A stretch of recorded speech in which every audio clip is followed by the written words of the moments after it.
Okay, we need to move to DJ very quickly, I think. As soon as Jonas is back, we're going to move to DJ because there's something excellent going on. I'm going to put my headphones on, and then we'll get ready. And then Jonas needs to get us some dice. Well, I don't want to say for definite sure. What do you want to say? The chat. So we've got 2 guests in our next segment. Oh, hello. I see one of the guests already. Hey, DJ, I'm coming. Yeah, we're just getting set up, and then we'll get going. Can you take that? That's your water. Oh, thank you. Big massive pot of garlic dip. I thought I was having a Coke. Do you want the Sprite or do you want a Coke? No, sorry, I did it the wrong way around. You're right. Okay. I want the Sprite. Okay. Hey. Thank you. Right, I need to headphone up before I can hear you, DJ. We can't hear DJ, is it? Because he's muted. No, because we've not transferred. Okay, cool. So, hey, cool. Ugh. Okay. Okay. Are you ready? Should we go into the? I'm absolutely ready. Yes, I'm just making sure. I think we've totally got a tattoo from Graham later. By the way. All right. Well, I'm ready. Let us know when we're all good to go, Tech, and then good to go. All right. Hello, DJ. I think you might be muted on your end.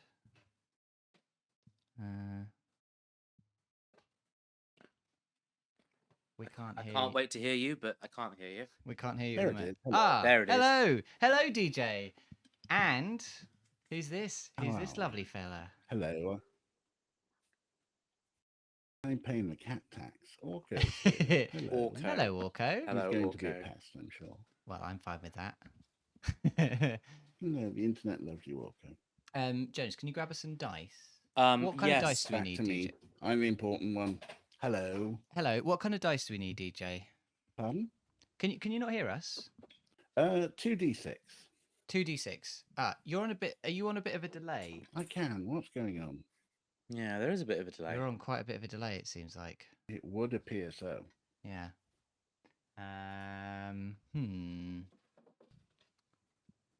That's a lot of lag. Yeah. It shouldn't be our end because we've. I'm not really. It's not. There's not really a set of words that you see the person ahead of time. Oh yeah. Okay. Sorry about that. Yeah. Thank you for the way you've set it up. You've been really good so far. Okay. Do you want to like disconnect and reconnect, DJ, and then we'll see if that helps us. Sure, we'll give that a try. That's a massive delay, isn't it?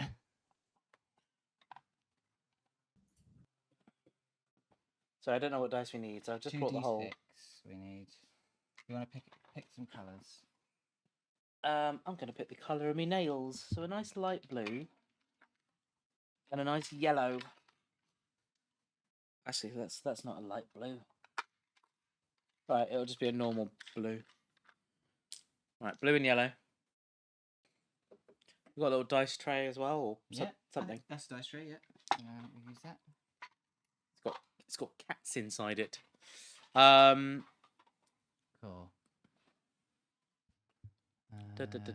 Need invite. Can you send another invite? Is that all right? Yeah. Cool. Thank you.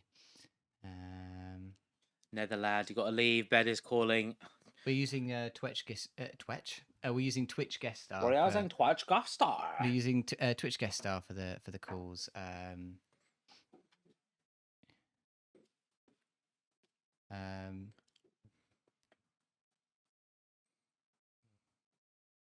Fingers crossed.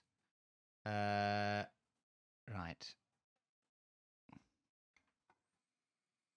Right. Just making pop up the chat. Hello, chat. Just wave at everyone in chat. Okay, we can see DJ. Can you hear us? I can hear you very well. That was a Yeah, very that quick was response. better, That's yeah. much better. Yes. Excellent. Wonderful. Well, welcome. Technology. Technology. It finally works. welcome, DJ. Thank you so much for joining us. This is Hello. DJNrrd. He is an excellent streamer, and we're part of this wonderful community. Welcome, welcome, welcome. Thank you for joining us. Thank you for having me. This has been amazing. Oh, I'm glad I, you've like, enjoyed it so smashed far. it. I know it's gone significantly better than we expected in so many ways. I expected so many more like technical hiccups, things like that. It's still ramshackle in various areas, but I think it's doing really well. And again, I want to thank Laura and Maddie. They're doing an amazing job, basically keeping us looking good and sane. So before we start doing any of your stuff, DJ, you need to come up with a rule for us for the next hour. The Yes. other people have regretted their rules. So it's up to you to think about how onerous you want the rule to be. Other people have regretted their rules. I regretted all of this. I regretted their rules. Oh no! Once this happened, I knew what the rule had to be. We are going to be playing a game based on time travel. Okay. So every time we time travel in the game, you have to do the time warp dance. I don't really know the time warp dance. Okay, so the bit you need to know is the literal bit from the lyrics. Yeah. It's just a No, hop. the stuff you did earlier. Oh, we have to Oh, do the we have rule- to do oh, the whole Your time warp. the Our whole time warp thing. dance. Is it? Well, you can just do the jiggling Okay, in the chair. we'll do the if jiggling we in want the to make chair. it brief. Okay, yeah, all right, we'll do that. That's amazing. That's an excellent rule. I really like that rule. Thank And you then, very but we much. have we should do the Yeah. door opening and closing as well. That's really important. Oh yeah. Okay, we'll close the door, then we'll jiggle around, then we'll open the doors again. Yeah, that sounds good. Fantastic. I think that's excellent. So, DJ, what do you have for us for the next couple of hours? Nostalgia's expensive, you know. Don't look at the prices of these books, but these are a series of books that I used to read when I was younger, in the heydays of game books of the 1980s, such as The Very Litigious People and lots of others. And this is a time travel based adventure game that has detailed technical diagrams. Oh, Ooh. wow. People can have a look. That is the map of time in every wormhole Okay. that's there, and your time machine, perfect cross sections. The year is 3033, and it's Okay. basically fully automated luxury space communism. Okay, excellent. And you're a time cop, like shooted up to being a special agent, fresh in the academy. It's an hour before your graduation, Yeah. Oh, and okay. you've been called into the chief's office. All right. Where can I come into? I'm getting into Yeah. I have character. no time for the usual pleasantries. His voice is hard. Oh, Mission, but your bank and I have picked you because you're the best person I've got. The fate of every being in the Federation and billions beyond will depend on you. We've lost an agent. Q has been killed while on active service. Not Investigating Q. the disturbance of the timeline of the planet Kelados. Ugh. It seems he has found out who was responsible. Oh no. I know, it's terrible, right? I love Uh, Q. We were in I a know, he was we were great. in a Like, loving that relationship. flirty, the stuff with Picard. Brilliant. Jabank speaks next. His final transmission reported that he has identified the culprit as a Lord of Time. oh For the shit. Time Ah. Cops. He pauses to watch your reaction to this incredible news.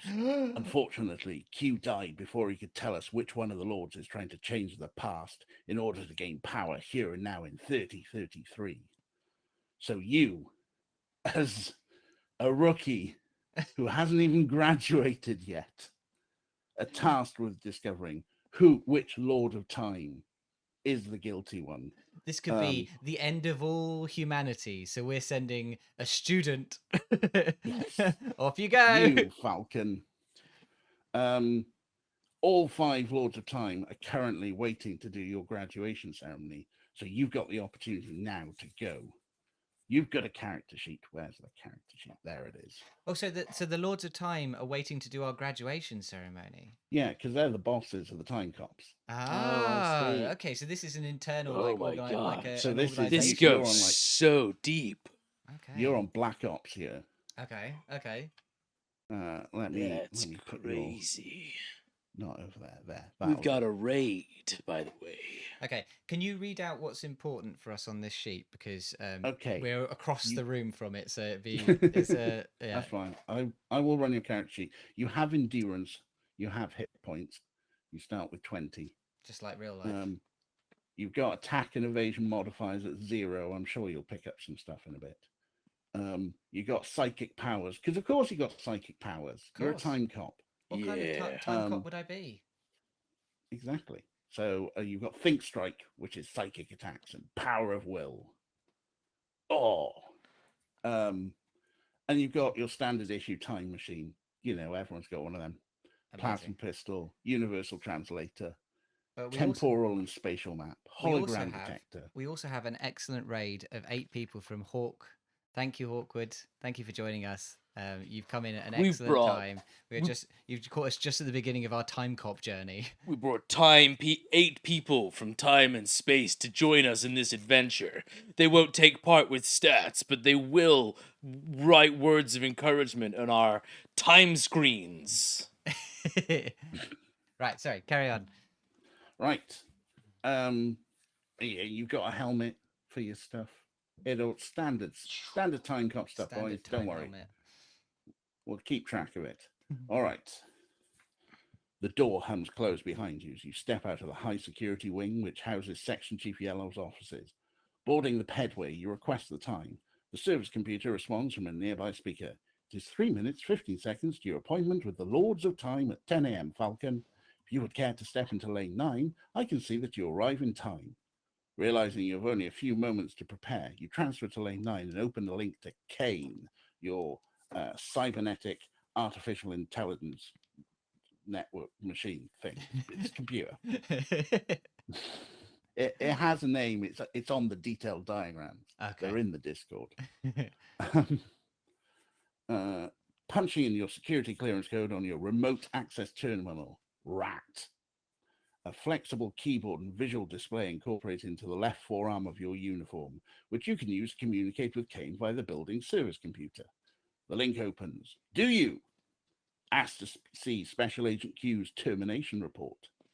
Ask to see the last transmission which Special Agent Q submitted to your boss, Yellow.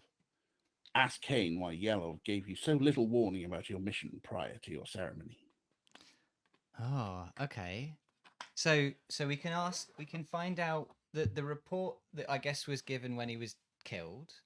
We can ask for the last communication he had with his boss, or we can grumble about why we've just been chucked on this job. I've got an important question. Oh yeah. Time cop, what's Time your cop. name? My name is Thaddeus Kronk. Thaddeus Kronk. Nice. Hourglass alarm. Hourglass alarm. Yeah. Okay, hold on. So Thaddeus Kronk and I'm- Hourglass alarm. We're I'm- time cops. you can call me Thad. Yeah, Thad. Thad Kronk. And Hourglass Alarms.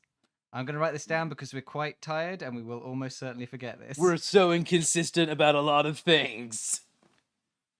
There's Right. no way we're keeping this up. Hourglass Alarm. Do you think that we should read the official report or look at his last known message or just fucking kick up a fuss about the fact that we've been asked to do this at all? By the way, feel free to just call me Glass. All right, Thad and Glass. Thad and Glass. Glass and Thad. I think we should.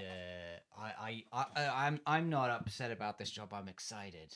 Finally, it's my chance to be a proper time cop. I'm glad that as someone who enrolled into this course 3 months later than everyone else and had to play a lot of catch up, with my father constantly asking me to work a part-time job down at the space mines, I'm glad I've got a chance to prove myself to my friends and my peers. Finally, I think we should check his last known message because I don't trust no stuffy report. The last known message is likely to have a lot of unknown information that we didn't know about from the other guy. Yeah! Let's do it. We're gonna check his last known message. Okay. You give your Epsilon security code, and the micro display on your wrist lights up. Security and clearance code insufficient. Access denied. Glass, we probably should have expected that to happen. Well, we're still a student. We're not even really a time cop. it's a bit dumb that they gave us this mission to investigate an internal murder and didn't give us clearance to even look at the communications that would be relevant to the crime at hand. Sometimes that's just the way things are, Glass. Oh man, what's this computer called? Kane. Kane, I just want you to log that I made that assessment so that if it comes up, I'm really smart. Your log entry has been recorded. Thanks. Thanks, Kate. Knowing that your Epsilon security code should be high enough to gain access, you request the level of security code necessary. Kane responds with the information that this report has been reclassified. Access code Theta. Theta is the level of security clearance held by section chiefs, and special agents cannot cause information to be classified at this level. The service computer intoned softly, "You have arrived at the Hall of Honors. Your graduation is about to commence." Oh, Should shit. have pre-read. Okay. So. Oh no, this is a big bit. Okay, well that's fine. So what's happened? We tried to get the last known message. We should have had the clearance to do it, despite the fact that we're not officially time cops yet. We still have enough security clearance to read other people's messages, and but they've reclassified it to a security level so high that only section heads are allowed to read it, and even they aren't allowed to classify it that high. Is that what happened? So only something higher can classify it. Yeah, like a Time Lord. Like a Time Lord. Yeah. Okay. And now we're on to our graduation. All right. Where the Time Lords are. The silver doors hiss apart, affording you your first view of the Hall of Honors, which boasts a marble floor and colonnades. In the center is a large oaken table in the shape of a horseshoe, the only wood in the Time building, around which sit the 5 Lords of Time. Your universal translator synthesizes an unusual watery gurgling into words of welcome that sound in your ear. Welcome, Agents Glass and Thaddeus. Never has a candidate graduated from the academy with so high a score. Your self-control allows you to smother any outward betrayal of surprise at the sight of the being which greets you. Submerged in a huge tank, along with some small aquatic mammals, is what looks like a giant lobster with bloated bluish brain sacs floating under its spiked carapace. It waves a fearsome purplish pincer and clicks and gurgles. I am Time Lord Carrick of the Galadi. Carrick of the Galadi. It's a real pleasure to meet you. It's a pleasure to meet you, bro. Bro, you're so Turn like this powerful, into bro. Dylan's head. Yeah, no. Legally distinct. It's Thad Sorry, and Glass. legally distinct. Thad and Glass. Thad and Glass Glass. and Glass and Thad. You bow respectfully and turn to look at the other lords. You recognize Lord Spake, a dapper little earther in a navy dress uniform. On his left sits a squat humanoid figure with blue skin and a mane of bristling white hairs, Lord Silvermane of Rigel Prime. On the other side of the table sits Lord Pelotta, a 7-foot-tall Lastlander woman with a fragile build and sharp-boned features of all those who live on that low-gravity world. She is supported in the chair by a hydraulic exoskeleton, which gives her the appearance of a robot, but it is the 5th Lord of Time sitting on her right who looks the strangest of them all. A network of silica, like an oversized honeycomb, rests on the floor. Inside each of the 6 cells of the honeycomb is what looks like a giant ant, swathed in silk like a cocoon. Their front parts protrude from the silk, plainly showing dull red compound eyes and wicked-looking mandibles, which are in constant motion. Collectively, they are called the Crash 82282, and they are 6 parts of a communal mind, in constant mind link with each other. They are hivers, a separate part of the hive. These Or alien Twitterbox. descriptions go fucking hard. This They is, are. this is incredible. Also, I'm going to jump in and quickly say thank you very much for the £5 donation from Hawk and Mel. That's really lovely of you. Thank you very much. We will in your honor, we will give you a hive mind bug alien. I've got a question for you, DJ, which is a bit of admin. You briefly mentioned these photos are available in Discord. Perhaps where would I be finding them? Were they sent to one of us? Were they posted in one of our channels? They are posted in the Bunyip Man's Discord in the pic section. They were spoiled earlier today. So you'll have to click to unspoiler them. That's great. I'm I- just finding them for like supporting, so that we, I've got a tablet here, so actually we can kind of look at them as supporting. I've turned off all of the commands, my normal commands on Discord, so there isn't a command that gets you the Discord link. But if you come back on another day, when we're streaming normally, you'll be able to get the Discord link. Or unless if someone or who's already in our Discord is able to send the link, but otherwise we'll leave it as is. But we've got plenty of the images coming up as it is on the thing. I think Jones has managed to I've get got them them up up on the here. iPad. It's fine. I wondered if we would get like pictures of the, Time Lords, which I don't think we do, but it's like supporting documentation for Yeah. stuff that comes later. Still, thank you Cool. very much for posting those, DJs. It's really cool that they're there. Yeah, cool. We can look at them in a Um, bit. We're now meeting our hive mind. Well, no, we've met. That's one of the 5 Time Lords. All 5 Time Lords are there, Yeah. and they're all varying different wild alien races, apart from one who's just a dude. Is that Yeah, right? just a dapper human. Yeah. Oh, sorry. I heard the lobster one. I heard the hive one, and I've missed the others. But there's a Describe the squat 3 in the one. middle. And the So- big tall woman. Okay, cool. Yeah, I heard you say something about gravity, and I thought, and then for some reason I thought this is all one person. No, it's a complete separate person. Right. So And, we met our Time thankfully, Lords. Yes. The ceremony is brief. You swear an oath of allegiance to Time, TIME, the agency, not to Time itself, and are duly commissioned as a special agent. Plot arises and steps forward uncomfortably in the relatively high gravity of Earth and pings your wings to your chest. Your universal translator renders a mixed babel of applause. The ceremony is drawing to a close, and you still have little information on the Lords of Time. You know that this will be your last chance to meet them together in the same room for some time, perhaps. And in fact, hey, look, here's a picture of the Lords of Time. Oh shit! There they are. Oh wow! Look at Sitting on them. the Oh, chairs. that dude is just a dude. Yeah, He there's is just a dude there. He's smoking a little cigarette though. Oh my god, are you allowed to do that? 33, and he's just smoking a fag. He's just having a little Um, fag. But this could be the last time you'll see them in the same room, perhaps forever. If you know why Section Chief Yellow did not contact you until the last minute about your mission, you don't know this. So we can't go to that page. If you do not, will you use your psychic awareness to contact one of them mentally? Ask if any of them have traveled in time since the death of Agent Q? Smile and make a short speech of thanks. Glass. So our choices are to contact them psychically, just fucking ask, or just do a little speech.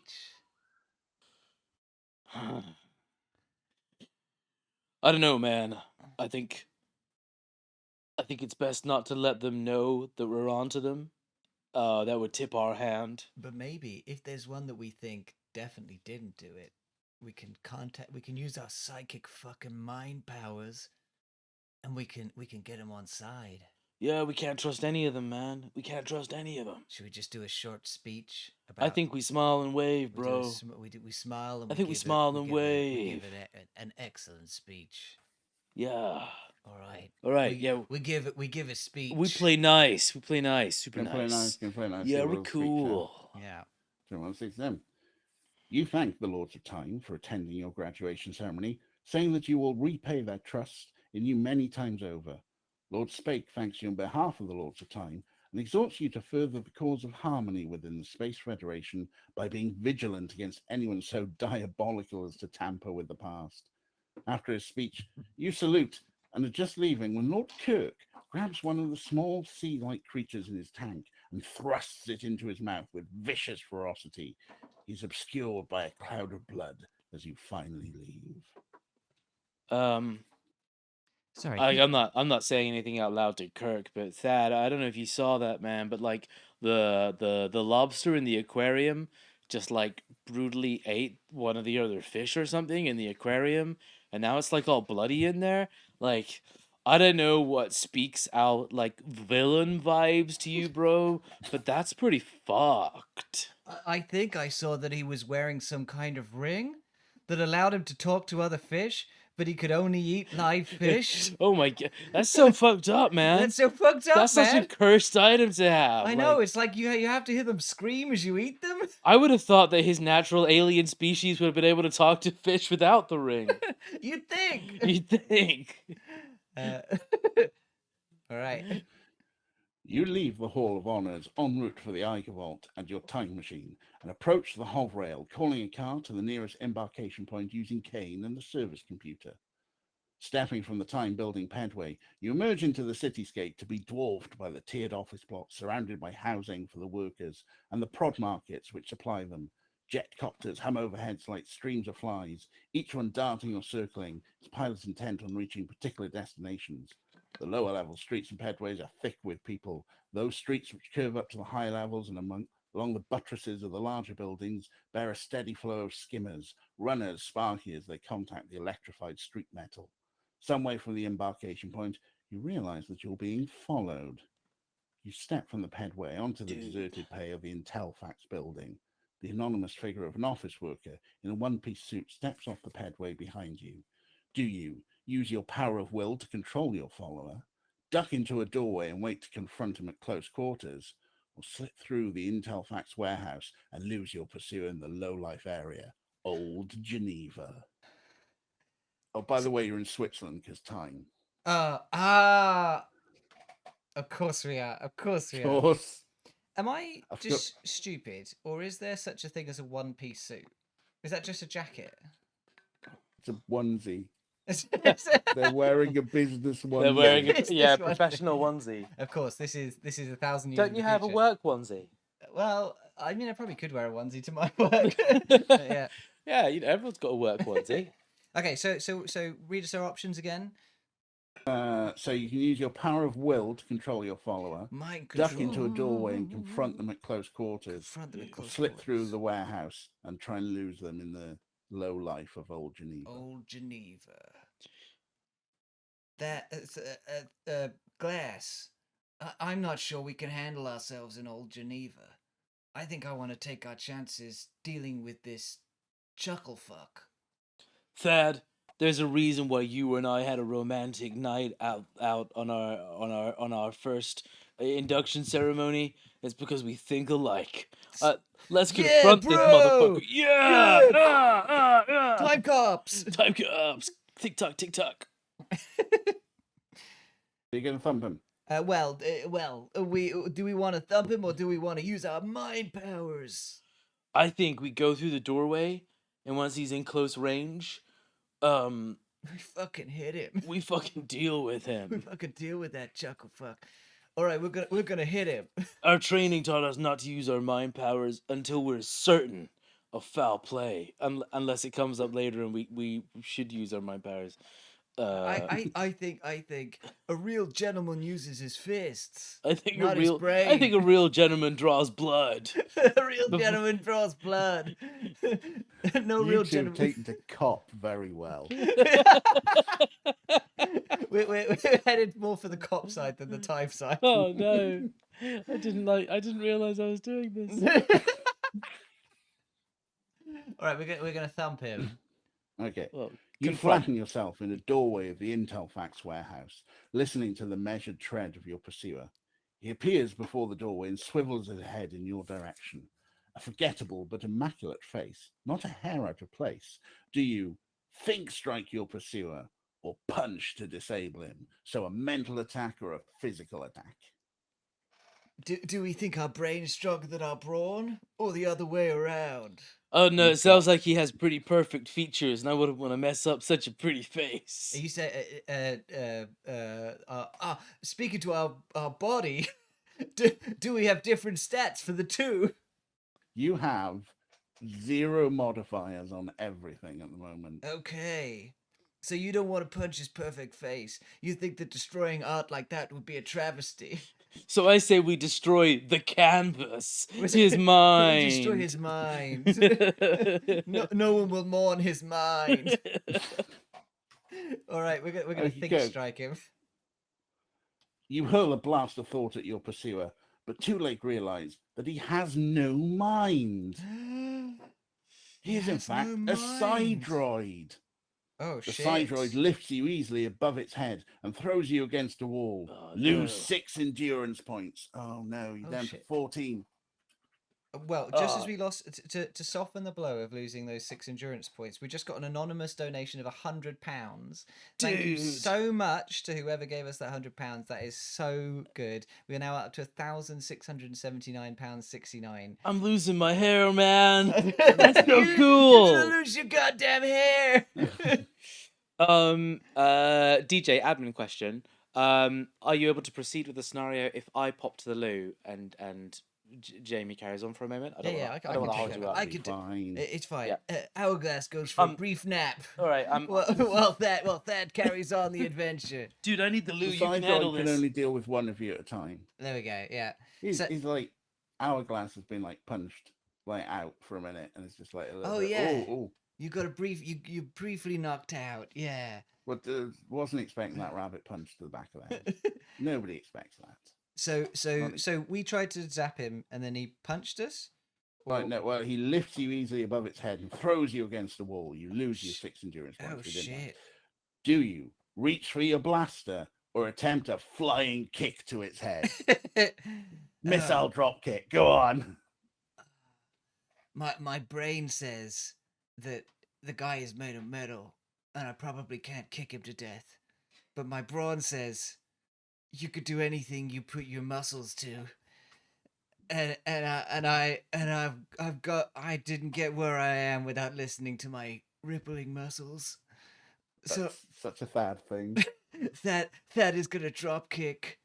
That is gonna drop kick this metal man. The Sidroid's mechanical reactions are even faster than yours. It catches your leg in its hand and then, with amazing strength, begins to crush it slowly.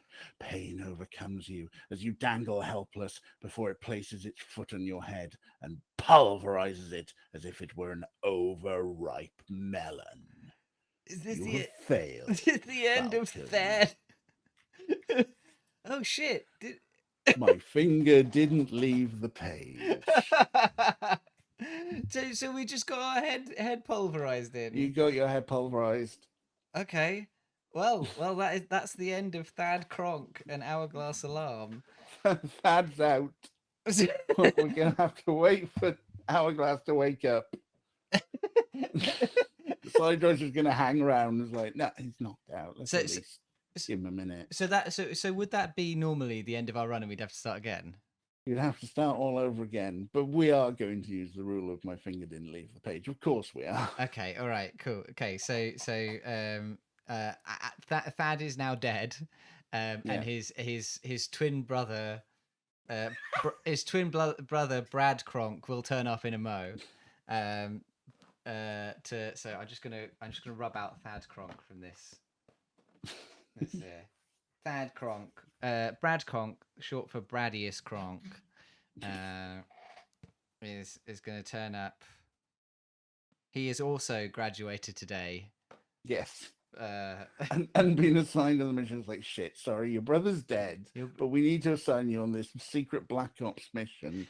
the thing about time travel is that you could assign someone basically immediately after the previous one has died because Oh, there was a whole thing I skipped over about how they couldn't send you back in time and freeze you on the planet where Q died, so that you could be like frozen in deep freeze and then woken up again oh because yeah. you'd like age horribly or something. I I skipped over that bit. It wasn't important. I love the idea that like they're like, oh, people are going to question why in a book about time travel they don't just solve all their problems with time travel. So they just I mean, I'm a little disappointed at the lack of time travel so far because I want to see you dance. We haven't made it to time travel because we just encountered a man in a business onesie who crushed Thad's head. Yeah, that sounds exactly like what would happen to Thad.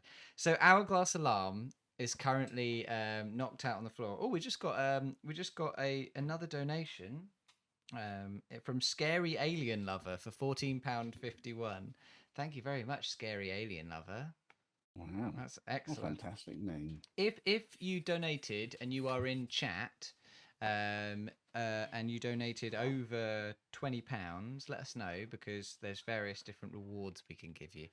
All right. Thad's dead, Jimmy, Jonas. I was just gonna say, are we fucking dead? Thad's dead. Thad got his head crushed by an android. What? And Like a melon. then Hourglass Alarm wakes up from his sort of bonk on the head, And and reaches for his blaster. reaches for his blaster as Brad Kronk runs up, who has now been assigned Thad's twin brother, Brad Kronk, Right. short for Bradius Kronk. Bradius Kronk, of course, yeah. Runs up. He's also just graduated, and he's now on the team. But meanwhile, Glass reaches for his blaster. He leaps at you as you grab for your blaster and trigger it just in time. A lancing white bolt of superheated plasma eats into the Cyroid's chests. Sparks fly, and there is the unmistakable tang of vaporized metals. A nearby plasma sensor begins to flash, and the siren of a City-Pole jetcopter wails as the Cyroid buckles, short-circuiting in a sea of sparks before falling inert. You have been fighting a machine. You examine it, but the damage is too severe for you to gain a clue as to its origins before two enforcers alight from their copter, pointing their stun lancers at you. Let's see your ID. You produce your ID chip and hand it to the one who spoke, still covered by the other. He clips it into his remote access terminal, Rat, on his arm, and a look of disappointment crosses his features as he realizes who you are. What's been going on here? He says. You report exactly what happened, and he returns your chip to examine the Cyroid. 10 to 137, right. My friend just died. Right? Like, But bro, I'm here now, Bradius. yeah, it's good to see you, Brad. I'm just as good as Thaddeus in every way, except we don't have that old romantic entanglement. But other than that, it's all the same.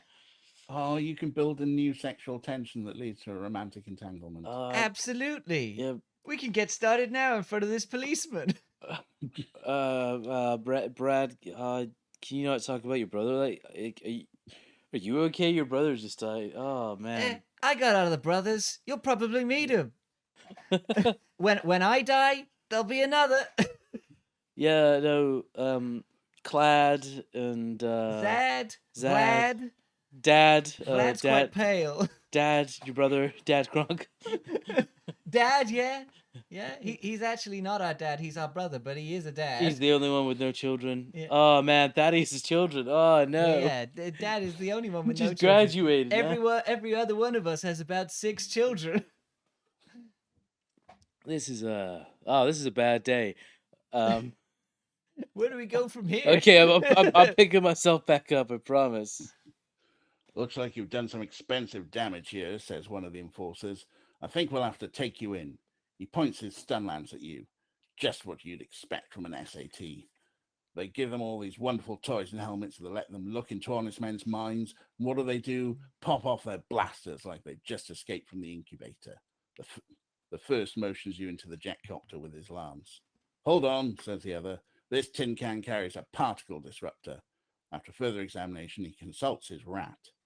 This is an ex-SAT security droid, a band model. Apparently, they were unpredictable. Funny that, you being an SAT agent, wouldn't you say?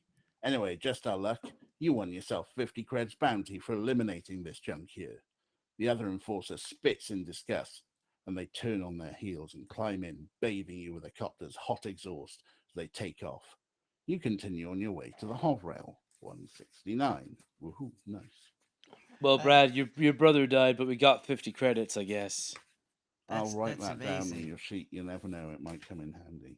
Oh yeah. I don't know if we got 50 credits, wasn't it? 50 credits for killing a metal for, Do you for ending the metal man who killed my brother. Do you think your I brother think would have that's a fair survived? exchange. Do you think your brother would have survived if we just tried to be peaceful? If we just tried talking to it, you know? My brother never believed in peace. My brother felt that peace was not the way. That was my That's- favorite thing about him, man. That's very much the Kronk family way. We're very much a violent people. And I don't think that weighs on me in any kind of moral sense at all. Thank you for donating £10, Ray. to the funeral fund for my brother Thad. Thanks, Ray. That's gonna fund hourglass alarms, expensive therapy. But don't worry, he's gonna shop around different time to find the cheapest the therapist. cheapest time. In Like what history year you can had the get cheapest therapy. therapy sessions?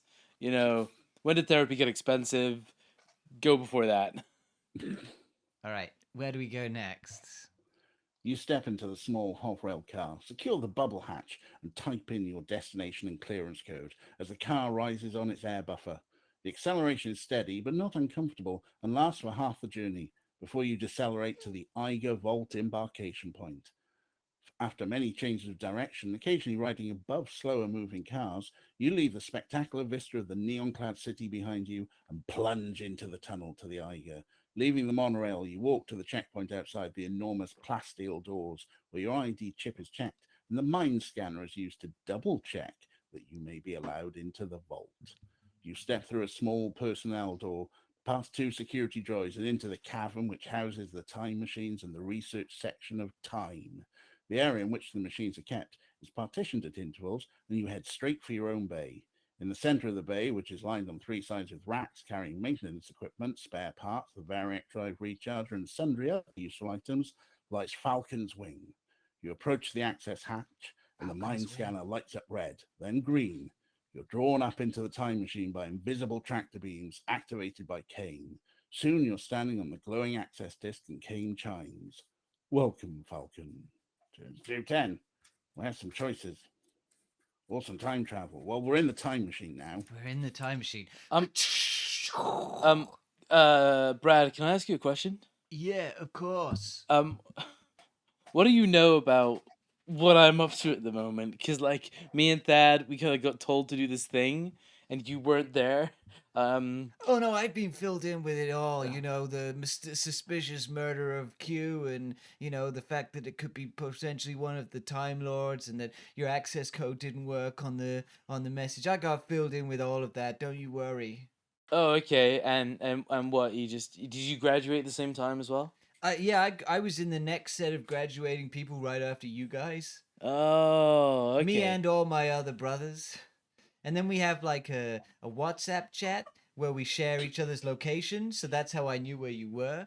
And we always share each other's, like, we were always phoning each other like in a big group call. So yeah, we I know what's noticed that. It happening made at it all very hard times. to have a romantic connection with your brother when he was always on the phone with you guys. Man, it goes both ways. All of my lovers were really freaked out about it too. But you know, family's family. Yeah. Okay. Maybe you and your brother were a lot more alike than I appreciated. I'll try and get on with that, Brad. Okay, cool. And I mean, your brother just died, but we just carried on here. We didn't report that, or Well, we got to solve a murder. I guess you're right. Yeah, we gotta solve a murder. You know, Q's death. Like right now. Q's death can't go unsolved. Yeah. And we know who killed our brother. It was that robot, so that's done with. Yeah. And no need to follow up on where that robot came from or anything like that. No, it was the police said it was just a random. It was a police robot. The robot just kills was unpredictable. People, you know? It was unpredictable. Just an unpredictable police robot. Oh man! You know, you've just got all the If logical you have answers. recorded the serial number of a Sidroid and wish to investigate its origin, turn to the number contained within the serial code. But maybe it wasn't a random robot. Maybe we could investigate the serial number of that Sidroid that attacked us. I think that's a really good idea. You blasted it beyond recognition. Oh, if only we hadn't blasted it beyond recognition, we could have got the serial code from it. But I guess we fucked up. Weren't you in a video call with one of your brothers at the time of the attack? And if we watched it back, we could maybe see the serial. No, I was busy graduating, and it doesn't record the calls. Oh, damn. What do you think our actual options are? I've got them here. If you wish to do so, you may use Kane to look at the files on each of the Lords of Time. Each file has a number corresponding to a paragraph in this book. You should note these down in the boxes provided on your agent profile. We'll put some notes down there. You may turn to these whenever you're in your time machine, but always note the number of the paragraph you're already at, because okay. So basically, we've got files on Lord Spake, Lord Silvermane, Lord Kirik, Lord Crash 82282, and Lord Pilotta that you can go to at any time. I'm just going to put for files, so you can look at them at any time you want, as long as anytime you're in the ship. Maybe we should learn something about the creepy lobster dude. But Can I- first, we'll think about all our options, and then maybe we should go investigate those things. When you're ready, you may either ask Kane the current whereabouts of the Lord of Time, or ask if there have been any expeditions into the past since the death of Agent Q. So you got a lot of options. Yeah, all of these sound really good. I really like these options I've thought about. Uh, in my brain. And I'm really glad that when you thought about those options in your brain, they were voiced out loud in such a way that I too can comment and provide feedback on them. Hey, I have this excellent voice, this really great voice that basically reads all of my thoughts like they're some kind of book. Like it's like really well read book. Yours is a book? Mine's like a dude who has 2 cats and a beard. He's really into. I know we're in the future now, but if you go back to like the 21st century and maybe a little bit earlier than that, 20th century, there's like this fighting that people used to do, and it involved brains or psychic or like guns, but it was like 2 muscular dudes like gripping each other, and they're like giving it all they've got. Oh man, I recently just read this entire essay about. This is a tangent. About this wrestler called Roman Reigns, who is a member of Shield, right? And then he becomes like he replaces this other guy called John C. It's really good. It's really good. Dude, this sounds amazing. This is for no one except the voice. I didn't realize there were muscular dudes in the past. Oh my god, they're so muscular, dude. Some more than others. Some way more than others. I thought dudes like us were invented like 20 years ago. I've got an hourglass figure. Like I'm all boobs and butt, baby. That's why I love you. Yeah. That's why all the Kronks love you. Yeah. All right, should we check out some files? I want to find out more about this creepy lobster dude. Yeah. Which I think was Lord Kirik. Sure, why not? Let's go for it. It's probably fine. Like our searches totally aren't being logged. Oh yeah. No one's gonna know that we're doing this. No one's gonna know that we're looking them up. It's fine. It's on fine. Timepedia. Subject, Kirik. Position, Lord of Time. Species, Kaladi. Spawned, Kalados, 2956. Lives, Kalados Complex on Biscay in Earth. Kaladi with mental powers are extremely rare. Kirik is looked upon as a mutant because of his powers and is considered outside caste or classless. The metropolitan libraries all carry the rows of books needed to explain the complicated social etiquette of the Kaladi. The Kaladi see members of other species, including Earthers, as below or outside caste. The effect that rejection by his own class has had on Kirik is unknown. It is thought that he greatly enjoys his position as a Lord of Time, and hence as a Kaladi envoy, as this gives him some standing in his homeworld. As with all Kaladi, he has a voracious appetite and a fiery temper, and retains their obsession with etiquette and politeness. Homeworld, Kalados, dominant race, Kaladi, population 4.357 billion, habitat, temperate seas. The surface of Kalados is 95% water, and intelligent life abounds within the warm seas. Kalados is rich in a great variety of marine organisms. Diplomatic history. In 2664, a diplomatic mission from Earth gave the Kaladi all the information they needed to become a spacefaring race. Since that time, there have been no wars amongst the Kaladi. In 2710, however, a series of frontier incidents sparked off by Earther pirate ships almost resulted in war, largely due to the fact that the Kaladi could not understand that the actions of a few criminals, the pirates, did not involve the rest of their clan, Earth. The envoy, Kurakik, averted war through his realization that the pirates were outside caste, not true representatives of Earth. Lord Kirik, too, understands this difference. So our man Lord Kirik, he's a bit of an outcast from his people, and he uses his status as a Time Lord to try and gain back some status, and that for some reason, the people that taught them not to war was human beings, and then we came back and we fucked it up, and we nearly plunged them into war again. So I got something else from that brief, bro. Okay, I got a motive. Oh yeah? Lord Carrick's considered a weirdo and a mutant by his kind for being the only psychic. Yeah. What if he could go back in time and somehow ensure that psychic powers were more a regular feature of his race, therefore facilitating him as not a freak mutant who was outcast, but actually just one of the dudes. Because that's all that we want in the end. We just want to be one of the dudes. To be one of the dudes. Yeah, you know. But why would he have to kill Q to do that? Honestly, I think there's a lot of Dude, questions. this sounds like a lot of conjecture, dude.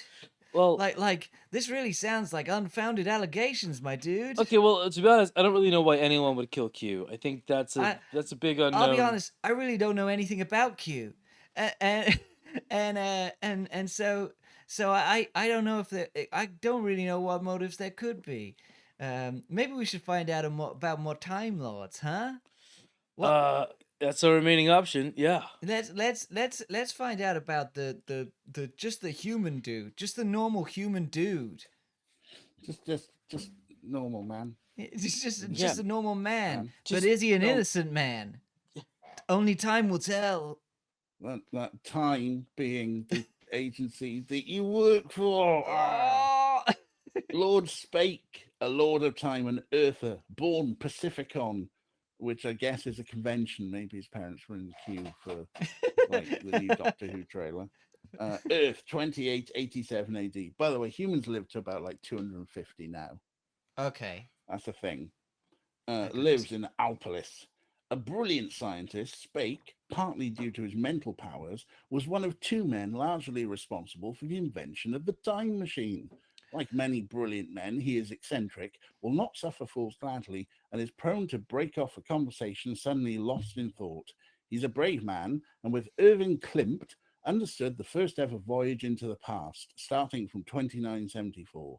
They undertook several journeys together, but Klimt had never returned from an investigation of classical Greece in the time of Philip of Macedon. Lord Spake has always maintained that he was killed in a drunken brawl by a soldier, though Klimt had always been careful not to change the past by becoming involved. With the setting up of time, Spake was the obvious choice for an appointment as the Earther Lord, and he's enjoyed his position ever since. He's also well known for pioneering work in the mental attack of Think Strike, with which he is adept. He's also a professor to Earth archaeology at the Academy, where his specialist subject is Alexander the Great. Homeworld Earth, population 43.997 billion. Diplomatic history. Earth, as head of the Federation, I mean, naturally, everyone else was a foreigner, has not faced a serious threat since the Hive War in 2934. At this time, the Hivers were completely defeated in space. The few landings on their homeworld, the Hive, were successful. There's been peace on Earth for 3 centuries. This dude sounds shady as shit. It sounds like he killed his bro. I can't abide by that, bro. I think a lot of what I just heard there was I think that's all propaganda, man. I think I don't know what I can trust. What if he went back in time and invented the time machine after the time machine was invented by somebody else? You know what I'm saying? Yeah, he just went back and he made the time I think machine there's layers. earlier. I think there's layers. There's definitely layers to this. I would say if we don't believe what's written here, then the whole concept of this game falls apart. Game? I mean, Is this a game to you, Brad? Experience in solving a murder. Oh my god, this is a game to you. You're like just playing, Hey, man. You're playing. man, life is a game. The Krogs believe Can't that life believe is you're a like game. rolling the the Krogs believe that if dice. you ain't having fun, you ain't living, bro.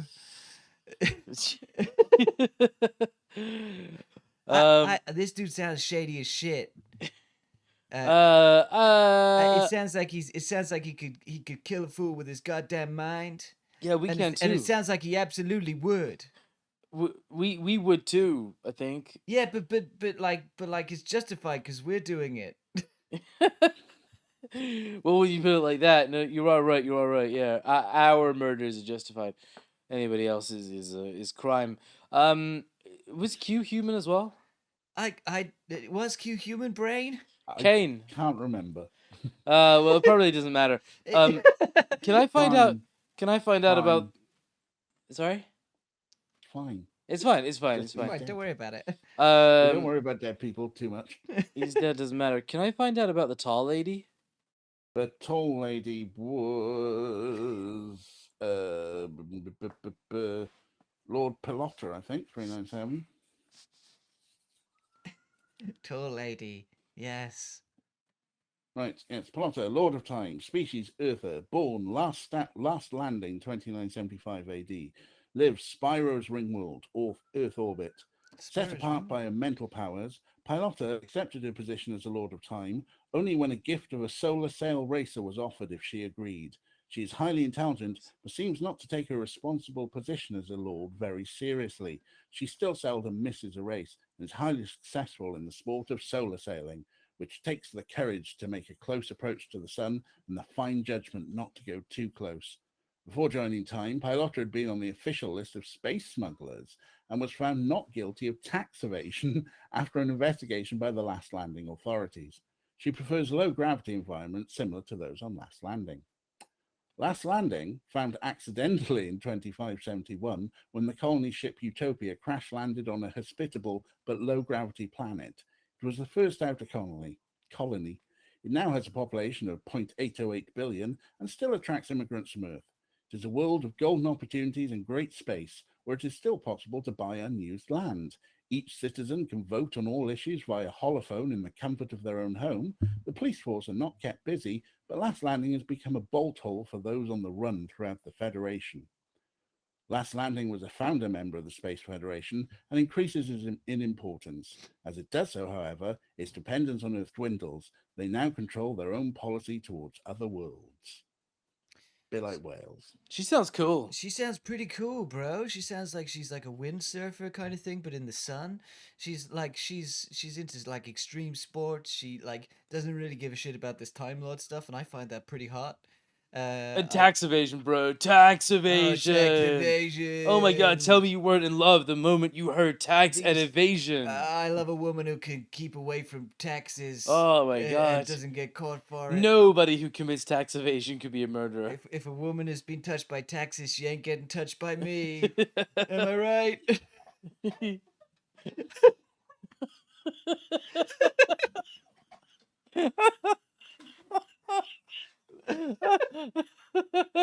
Yeah, bro. Oh man, you're speaking my kind of language. Should we read another dossier, dude? Yeah, that they don't commit tax evasion. It's gonna be shit. Let's read the dossier about the big bug thing. Big bug thing. 398. Crash 82282.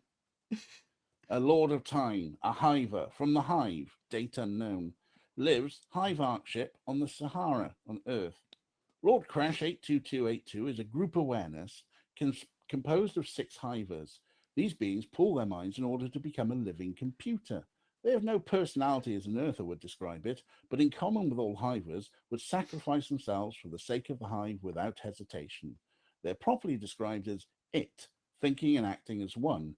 Response to any question takes a few seconds as each inputs data before there is any reaction. The hivers pioneered the Federation's studies of powers of the mind, inventing the psionic enhancer. They're thought to develop mental powers beyond that of any other race. The Hive, a dry, hot world, its surface dotted with cities resembling gigantic termite nests, population estimated greater than 200 billion. Hive factory workers are extremely hardworking. The first to acquire weapons on their world, they eradicated all other intelligent species. The Hivers were intent on conquering other worlds at the same time that Earth was building the Space Federation. They were heavily defeated in the Space War of 2934 and joined the Space Federation in the following year. They have cooperated since that date and have traded the life-prolonging drugs which give Earthers a lifespan of 250 years in return for metals. Uh, dude, these guys sound pretty creepy. Um, Uh, I know we're pretty low in like the political and like decision-making food chain. So I don't know if it's fair for me to say this, but I think they're a threat. I think they're they are a long-term threat. I'm not sure we should be friends with these guys, dude. I They seem like they really don't like anyone. I think they're planning to kill us all sooner or Yeah, later. and they started with Q, you know. Oh, you think that? Oh man, you think Q was just the beginning? Well, I mean, maybe they're really slowly intending to work their way through, all of us, starting with Q and doing like one a week, maybe. I mean, 49 billion humans, one a week. Can you do the maths? That's like like 6 months, I Oh, think. oh man, we don't have long left. Well, we don't have long That's left. fucking crazy, man. I think we got one more dossier left to read. Yeah. And then we Okay. can Let's. get the fuck out of here. All right, that'll be Lord Silvermane. Lord of Time, a Rigel from Rigel Prime, born 2700 AD, lives Centrodome, asteroid belt, Sol system. Aged, even for Rigelan, Silvermane is the survivor of a long struggle for power on the world of Rigel Prime. Still fit and strong, he's a shrewd component and a pleasant comrade. He upholds the Rigelan code of honor and is proud both of himself and of his race, seeing his role as Lord of Time as being to further the causes of Rigel Prime. He has a liking for Spartan discomfort, which is often thought bizarre by Earthers.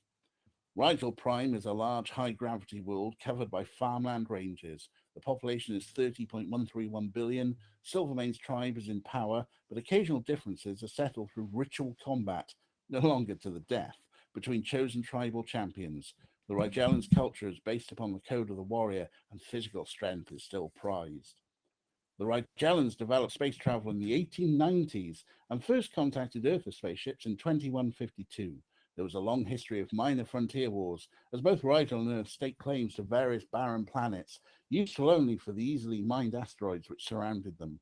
These were eventually settled after the Battle of the Flying Coffins, notably because less than 10% of the personnel involved survived it. Rigel joined the Federation soon afterwards. The Rigelans assisted the Earthers in the Great Hive War, and without their help, the war might have been lost. Okay, so Thanks, Orko. there's definitely some bad blood in the past for some of these people. Kane, can you describe physically what that last Lord Silvermane looked like? Oh, he's short and blue with white hair on his back. Short, blue, white hair, humanoid? Ish. All right. I'll take it. I'll take it.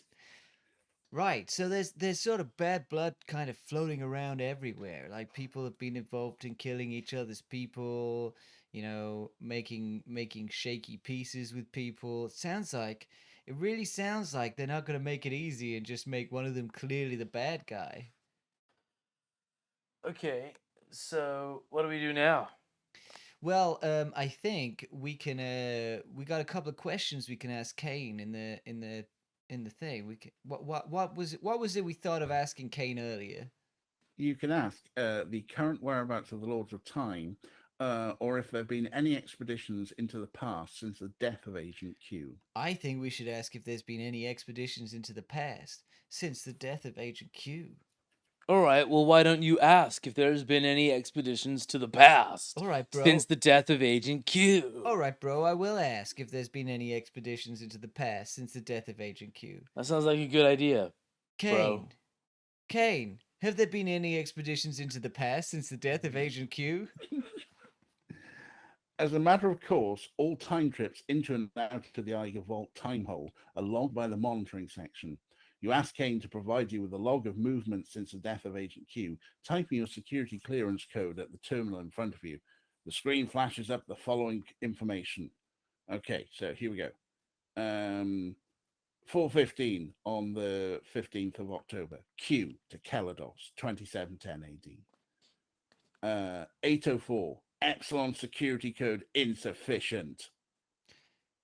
9:22. Q to the Eiger Vault. 9:45. Kirik to Kelados, 2710 AD. 12:13. Kirik to the Eiger Vault. 110, Pilota, Eigervolt, 3117 AD, aborted. 601 on the 16th, security code insufficient. 820, security code insufficient. 1203, Kirik, Kelados, 3033 AD. And it is now 1240 on the 16th. It is evident that the Eigervolt timehole has been busy, but for some reason the information has largely been classified at Theta or Omega, the only security clearance codes higher than yours, held by the section chiefs and lords. You decide to ask Kane for the current whereabouts of the 5 lords. So you get to do both things, basically. I'm Good. just going to find the page. Where are the Lords of Time at this moment, you ask Kane. Your computer chooses a visual display for this information from the files of the service computer. Pilota at the Freefall Recreation Center, Spyro's Ringworld. Silvermane at the Eiger Vault. Kirik on a timehole trip to Kelados, 3033 AD. Crash 82282.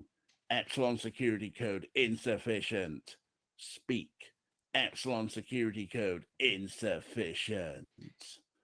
Kane says, it is unusual that access to this kind of information should be denied to your level of security clearance. I've taken the precaution of linking with the service computer, and I can tell you that Lord Kirik entered the Eiger Vault and left in his time machine. Lord Silvermane has just arrived here at 1240, and as have 2 others with Omega security clearance at 1233 and 1237. Only lords have this code. The conclusion must be obvious even to a human falcon. You decide to act on Kane's information after telling him to shut up and hurry out to meet the recent arrivals.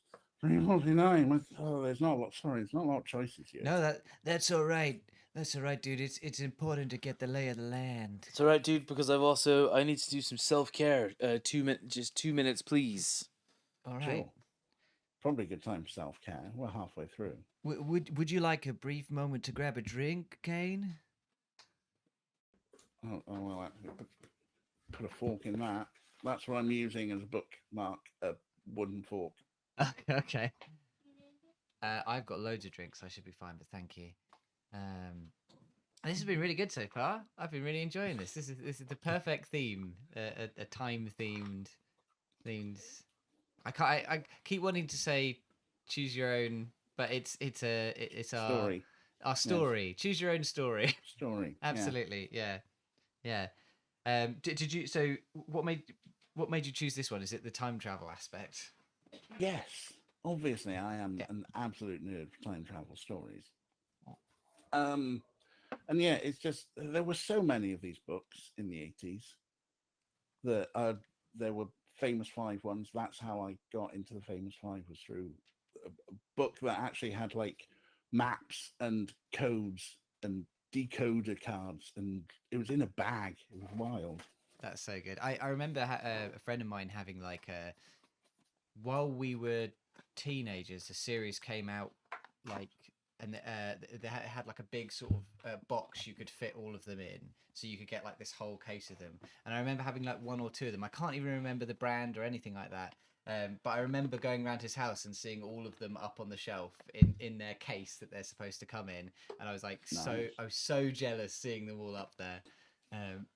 Yeah, I was really excited when you suggested doing this as well, because the Yogs cast for their Christmas stream, they always do ones as well, and there's just something really great about the stupid specificity with the answers and things like that. You could just like we had, like you could take a wrong turn and get your head crushed by a cyborg or something.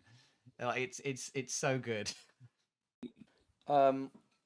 Speaking of cyborg, Yeah, how Cyborg Jonas. it's new cyborg implant time, All right. and so I've got the thing on my arm that tests my blood sugars, and it runs out after 2 weeks, and it ran out at midnight today. That's entirely coincidental. Like, it will run out at whatever time I implanted it 2 weeks ago. So I just happened to do it at midnight 2 weeks ago. So it's exactly midnight today. It doesn't usually run out at midnight. Well, but surely it runs out at midnight because you just do this at midnight every week. Well, no, not always, because sometimes I'll do it early. Like, Right. sometimes I'll be like, oh, it's going to run out while I'm asleep, so I'll do it now before I go to bed. And other times it'll run out and then I'll deal with it like a few hours later. So, Ray points out in chat that we're 85% of the way to the current goal. cutting my hair. So there's only what, like £300 more, and then we shave Jonas's head, and then the next goal at 4K is cracking 4 eggs on my head. I don't think we're reaching that. I think you're safe. No, I think I'm probably safe in having 4 eggs cracked on my head. But we're yeah. shaving. We're shaving my beard. We're gonna shave my beard in the final hour of the stream. We're gonna be so fucking tired, and then we're gonna pull out razors. In fact, actually, I'm gonna quickly pop to the loo while you do this, and then we'll when I'm back, we'll carry on with the story. You don't want to see science. Yeah, how much is Oh yeah, you can watch science. I just Don't get your headphones. All right. Oh yeah, don't take your headphones to the bathroom. That'll be embarrassing. All right. This thing is like got like a spring-loaded collapsible mechanism. On the inside there is a fairly large needle. I don't know what happens to that needle. Like I don't know where it goes, but it's used to help implant the little filament that's gonna sit in the arm and test all the blood sugar. But it either dissolves or it like, it's just not useful after this device. And then there's like a double-sided gluey tape thing that the device is going to stick to my arm with this double-sided gluey tape thing. It's all very smart and very clever, and I like that you have to assemble it using like a little mechanical pot, yogurt pot, like a little goo dessert. Anyways, I tend to put these on my arm. I tend to have a bit of hesitation. So what I do is when I want to put these onto my arm, I count down. So Maddie, I mean DJ, I'd ask you to count with me, but I know it'll be out of sync because I do podcasts all the time. Oh, you want to do Voice of God counting? So, yeah. Voice of God. Hello, Voice of God. Hello. Hello. So I just want you to go like 5, 4, 3, 2, 1 with me. Yeah. Okay. So we're gonna go 5, 4, 3, 2, 1, and go. And that hurt a little bit, but it's fine. And I hold it there for a bit, just so it doesn't like fall off immediately. New cyborg implant is on. And there is a... sometimes it can bleed, but not often. That's all of it. That's all of it. And now the really gnarly bit is where I get the old one, and I just rip it off. And we're just done with it. We're just done with it. It's gone. It's got a little filament, little wiggly bit. I've just pulled the glue off. There's technically now a hole in that arm, but it will not bleed. And I am a new cyborg. We are freshly cyborged up. Beautiful. I wonder if the needle stays in the popping. If it just retracts after. Well, yeah, you can never see it afterwards, but I don't know. No, that's all right. Maybe it went through a time warp. Maybe it gets timed away. But thank you everyone for watching me become a new cyborg. I don't go around crushing the heads of time agents, I promise you that. What does SAT stand for? Special Agent of Time. I think. Special Agent of Time and Rosemary. Yes. Excellent stuff. And now that I've got the new implant, let me just make sure that it syncs up with my phone. Otherwise, I will not be able to test my blood sugars. I would like to start the new one. Scan the new sensor. Done. Okay. Cool. Right. I think we're ready to get back into the time stream. Okay. Thank you for that brief little break. Right. Cool. Are we all ready to get back to it? Back for detectoring. Back for the right. So where were we? We had asked where all the people were, and we'd not got enough information. And then but we knew that some people had. One of them, Lord, beginning with S. Spake. Lord Spake has just arrived, and we're gonna go. We're gonna go chat to him. Spake's the human dude. Yes. Yeah, Spake's the human dude now.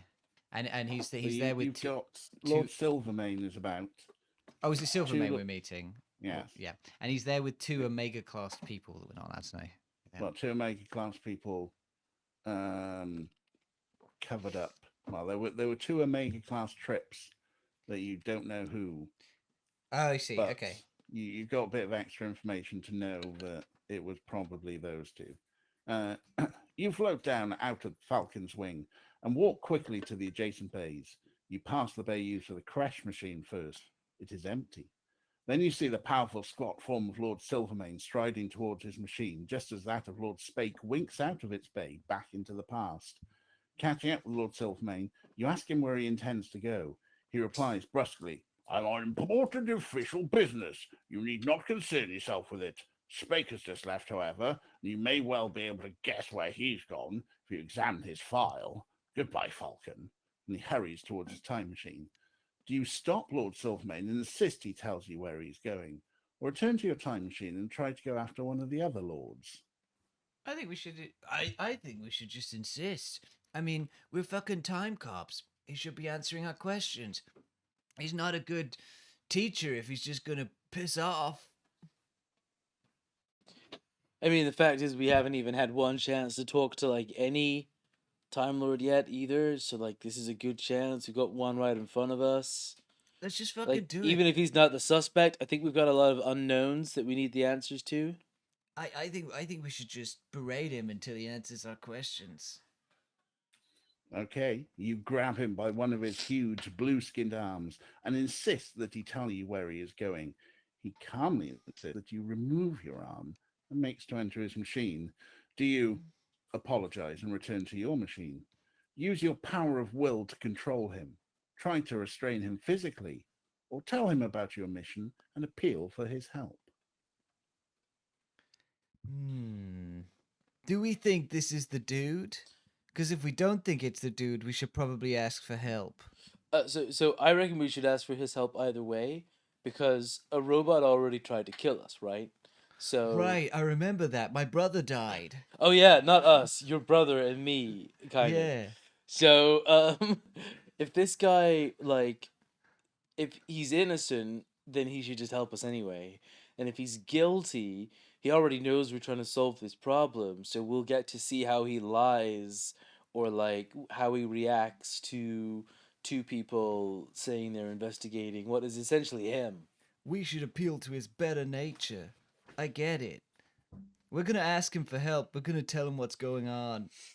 Okie coke. Lord Silvermane, dude, you don't understand. Dude, cut us a break. Dude. Dude. You may not be a Oop. dude. It's actually the far future. We should probably get rid of gender terms like that. Dude, Oh, dude is jeez. gender neutral at this time in the future. It could be used for anyone and anything. Yeah, that's totally fine from us, complete bros. Lord Silvermane seems a little alarmed, but he says, I'm on important diplomatic business. Oh, hang on, should do the voice. I'm on important diplomatic business which cannot wait. Besides, it is not for me to cause an incident by compromising one of my fellow lords. I will, however, give a report to Adjutant Yellow, your boss, and I will be available to meet you at 12 tomorrow. With that, he turns on his heel and strides bullishly towards the exit of the Eiger Vault. Do you return to your ship, or follow Silvermane to find out where he's going? I like the idea that we're like, a murder has just happened and we very quickly need to gather all the evidence before the trails go cold. And he's like, I have to go to space now. I'll see you tomorrow. Yep. I put a little date in my calendar for you. I'll see you when you've solved this whole murder business. Thank you, Ray. Yes, we are aware it's not gender neutral, but these people aren't that bright. So I do you think we should follow him? Do you think we should find out where he's going, or do you think that we should just find our own way in the world? I feel like as real like graduate time dudes, we gotta follow the heat when we can smell the smoke. You know what I'm saying? When we can smell the bacon, When we you can gotta smell find when out you where can it's smell cooking. future bacon. Yeah, That's what Papa Kronk used to say. scientific lab grown bacon. Yeah, he used to say when the scientific lab grown bacon is cooking, you gotta follow your nose and find out where it is. Where it is, and I think Yeah. it's Silver. I think we got Silvermane right in front of us. We got Silvermane by the big Like, burly shoulders. We got him. We got him by the blue balls, brother. Oh yeah, we got him by the blue balls. All right, let's follow this. Let's follow this guy. Let's find out where he's going. Ray, it's going perfectly. This is brilliant. This was all scripted. This was all planned out in advance. We've been rehearsing this for weeks. DJ, I've got a question for you. Have you played this adventure before yourself? When I was a kid.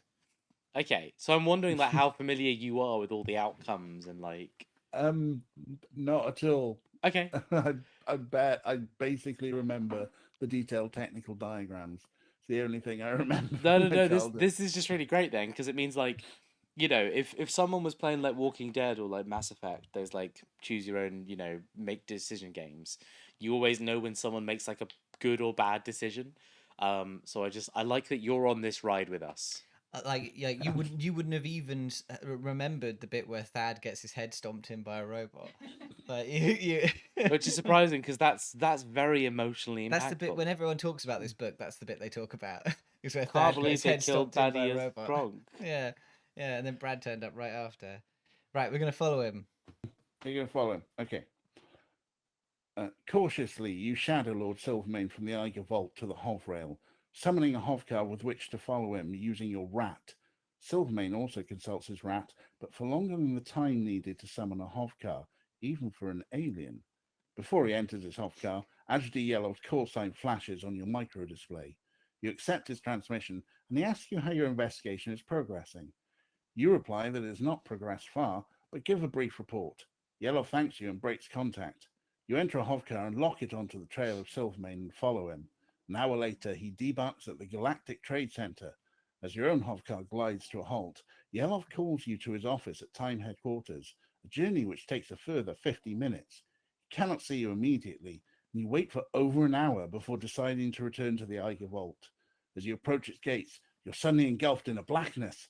Then you find yourself in a smoke-filled shelter, a fugitive from an alien race on your own world. The past has been changed, and your memories with it. You leap out of the shelter to hurl a grenade at a strange alien craft on the street above you. As Falcon, agent of time, you have failed. Oh shit! My finger didn't leave the page. Oh shit! So what happened was we got involved in a bunch of bureaucracy. It took so long that someone went back and changed the past, like basically killed us, and Brad got stuck in the past, in an alternate past. You're in an alternate present, in an alien war. So dying. Brad got lost in an alternate present in an alien war, but Hourglass was able to slip back in the time stream and continue his life without Brad. But Vlad Kronk, his brother, who graduated in the same class as Brad, he turns up and he goes, I hear that my brother Brad has been sent to an alternate presence, and I am here to help you avenge him. Kane, You're committing to the voice? Yes. Kane, I need some help. This is what Vlad Kronk sounds like. Kane, I need like a lot of assistance. What the fuck's going on? What do you mean? I am Vlad. I have been listening to the WhatsApp call this whole time in my cozy 2-bedroom house. Vlad, I would love to just accept you readily with open arms. Please do. I am so similar to all of my brothers. Call me a bro. Bro. That shouldn't have been so funny, but I don't understand why anyone is laughing. oh, Glass. you're making me a dude bro, asthmatic dude bro. As Vlad takes Glass around the corner into the corridor leading to the bay which houses your ship, you see two security guards approaching. They're wearing power armor and full-face helmets, which are not standard issue. One of them raises his laser rifle, aiming at you. Make an evasion roll. Oh, Wait. Remember dice? how difficult is Wait, it for wait. Vlad to get out of the way of these lasers? Jonas has a question. Yes. Yes. We got to a space war in the past. Time had been changed. No, present. The present the became present? a time war. Yeah. So am I still in the present? No. Yeah. So yeah, but so Hourglass Alarm slipped back to the original time stream Okay. and is continuing from there, but now with Vlad because Brad got stuck in the alternate present. Explain that to me. I can't. Time is. I skipped that class at time school. I was busy sucking blood. DJ, help me understand how we are navigating It just is. a fail state suddenly becomes a continue state. Well, no, you managed in the nick of time to sort of like get in and change time again, but you couldn't quite get time exactly as it was, and so Brad never existed. Brad never and Vlad has always been your partner. I don't need to avenge my brother Brad because he never existed. But because you existed in both realities, you do remember Thad and Brad. Yes. Oh, I don't remember Thad either. I only have the other brothers who have not been in the story yet. Vlad. How does one do an evasion roll, Kane? Yeah. 2d6. You've got no modifiers. Since Vlad is new to the party, Hourglass may do the evasion. Oh, maybe we can roll a dice each. Oh, a 3 and a 2. A third. A 5. Right, watch out. Hang on. 78. 5 out of 12 doesn't sound good. The translucent ruby laser beam pierces clean. Say that again. The translucent ruby laser beam pierces clean through your left shoulder, almost cutting off your arm as you roll to the ground. Ow. At least the wound is cauterized and there's not much blood. Lose 10 endurance points. Oh no. You know, by the way, anytime you're in your ship, like when you're breathing files like you were earlier, you can heal up to 12 points. So let's imagine you did that. Yes. Still rolling, will you think strike or pull out your blaster? If you pull out your blaster, I get to turn to 69. Oh, that is a good reason for Vlad to turn to 69. Hourglass, what would you like to do? This accent is really getting away from me. You've turned a little. You tried to go like a little bit South African. No, more. Vlad went but a like bit French. when Auntie Donna do South Wait. African. Vampire. Vampire. Vampire. I am Vlad. Vampire. I am Vlad. And I think Vlad, Yes. Vlad, What dude. would you like to do? Vlad, can you stop like workshopping your accent? Okay, I will, bro. Oh, finally my Kronk side has come out. I've finally gone through puberty. And I know. Cronkety. And now I've gone through Cronkety and I'm now Watch a out, proper he's Kronk. gonna cronk. I've cronked. I've cronked, bro. I'm now Vlad Kronk. Oh dear. Bro, as nice as it is to turn to page 69, I'm thinking of blasting these suckers with my brain because I think they're human. I think they're guards, right? They're like bio guards. I think you're right. I think as a former vampire, I'm really into like mind powers, dude. Also, why are they attacking us? Why am I not allowed to be in the place that I am in? There's a lot of questions, and that is one of them, bro.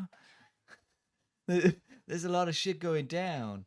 I think, Ken, can we mind strike these fools? All right, you let loose a blast of mental energy, but to your consternation, feel the interference effect of a psionic dampener circlet. These are a recent invention of the Hivers. You have no option but to go for your blaster. As you draw your blaster, The NG weapon sensors trigger the sirens. If you can stay alive a few moments longer, security droids will arrive. Make a chance roll. Take a chance, take a chance, take a chance. Take a chance, take a chance, take a... I'm gonna take a chance, take a chance, take a chance. Hourglass. Luck runs in our family. You know, I've never lost a brother. All my brothers are alive. Due to the fact that, because of the time stream, the first two never existed at all. Vlad, you and I need to do a lot of catching up later. Yeah, sure. I would really like to get to know you, Hourglass. You seem like a cool dude. Well, you've known me for ages in your life, but I've known you for like 5 minutes in my life. Oh, yeah. I know you really well. I know you inside and out. I know all your deepest secrets, your greatest fears. Um, I know all you really want is to be loved. let's unpack that later and roll. All right. We rolled a 6. You rolled a 6. Apparently a chance roll is 1 dice. Oh, all right. That's fine. You rolled a 6. That's the same value as 1 dice. 218. Wow, I can't believe it. You said we were lucky. I can't believe how lucky I am. I mean, I bet I can't believe it because the Krogs have always been really lucky. Yeah. This is just every day for you guys, the Krogs. Or maybe you should roll a d6 on its own. Oh, okay. I'll give you the honor of rolling this d6, Hourglass. We rolled the opposite. Roll a 1. We rolled a 1. Roll of 1. The second guard raises a laser rifle equipped with an NG grenade launcher, but you manage to blast before he takes aim. Make an attack roll. That's 2 dice. That's both cool. dice. All right. Attack roll, brother. Roll that dice. We're attacking now. Blam. Why is it? Oh okay, my God. Not fucking with you. That's double 6. That's double 6s, It's double 6, man. Bro, I've never seen it, bro. Pew, pew, pew, pew. Oh, we score. We score a letter. There's like, What does that mean? I don't entirely know. Oh my I God. think This is like when you collect the letters in Tony Hawk's. It's like my favorite show, Yes. Countdown. it- I love that Rachel Riley. She's so I good with think the we'll have to wait numbers. for the second book to know what the letters actually mean. I do miss Carol Vorderman, though. Your aim was true. A lancing white bolt of superheated plasma erupts against one of the guards. He is blown back against the end wall of the corridor and then slumps to the floor. The second guard runs off as 2 security droids arrive. You walk up to the fallen man after giving your security code to the hovering droids as they aim their stun lances at you. You identify yourself. Satisfied, they begin to hunt the second assassin. Your fallen assailant is dying. There's nothing you can do to save him. You ask him who sent him and lean close to hear him gasp, "Time Lord!" But the rest is lost in a spasm of coughing as he dies. No shit, man. You may keep his psionic dampening circlet. That's handy. And I absolutely will. This sounds amazing. Psionic dampening. Hey Vlad, do you mind if I have it? Yeah, sure, bro. Because if I hold on to it, there's a distinct possibility I'll die and lose it. I just thought there was a distinct possibility that something could happen to you that doesn't seem to be happening to me, and I don't really understand why they're happening to you and not to me. But hey ho. I think it might be to do with the fact that I have about 40 brothers, and you're an only child. I don't need brothers, man, when I've got conviction. Anyway, you head back to your ship because there's nothing else Okay. of any note. Just the thing. It sounded like that technology was from the creepy hive monster. That might be a clue. Psionic dampeners from the hive monster. Yeah. Why do you think that? Because Kane told us when he was reading out the book. No way! You remembered that, Vlad? I did. I'm the smart one of the family. All right, what can we do? What can we do in our? Oh, now we're back in our time pod. Can we heal up more endurance points? You can. Hang on. The scanner light above your head is now green, and you're drawn up by invisible tractor beams into the relative safety of Falcon's Wing. Sitting in the crash couch, you consider what to do next. You have no information as to the whereabouts of Crash 82282, but some of the other lords. What will you do? Try to follow Lord Spake into the past. Follow Lord Kirik to Calados 3033 AD. Ask Kane where Silvermane is. Quickly contact Lord Pilota by holophone. Or if you're wounded and would rather spend 2 hours in your autodoc now than carry on later, we can turn to a page. Oh, so we have to spend time healing up. Man, it's all about time. Who would have thunk it? Well, the Uh, last time we ran out of time, nothing bad really happened to me, so I think it's fine. We could hang around for a couple of hours, shoot the shit, get to know each other. Yeah, absolutely. I'll tell you about the brothers you never had. That sounds great. I think we want to hang around for 2 hours and Okay. chat. You lie down in the autodoc, and the anesthetizing pad, which rests over a small vein in your neck, sends you into unconsciousness. You never come around again. The course of the past will be changed too soon after you would have left the autodoc for you to prevent it, while Falcon's wing lies idle at the Eiger Vault, and the evil intelligence has been at work. You have failed. Oh no, Vlad has died. Oh, my finger Oh. didn't leave the page. Vlad has died. Where's my pen gone? It's over here. Thank you, Laura. Thank you so much for the water. Okay, Vlad is dead, but luckily, Ray's shouting at me about hydrating. I've got an entire bottle of water here. I drank some. luckily, Chad Kronk is so Hourglass actually doesn't lay down on the anesthetizing pad and changes the past or the future or whatever's going on, but in an alternate universe, Vlad dies, despite being a vampire, I think, and then Chad was there all along. Don't you know the anesthetizer uses pure garlic and sunlight? Oh yeah, of course. But luckily, Chad, who had fallen on hard times, was sleeping in the back of the time machine, and he just wakes up and he goes, "Hey, dudes, I'm ready to go. Whatever you need, I'm your new dude Yeah. With Great. full health. with full health. New- I'm your new strong and healthy dude.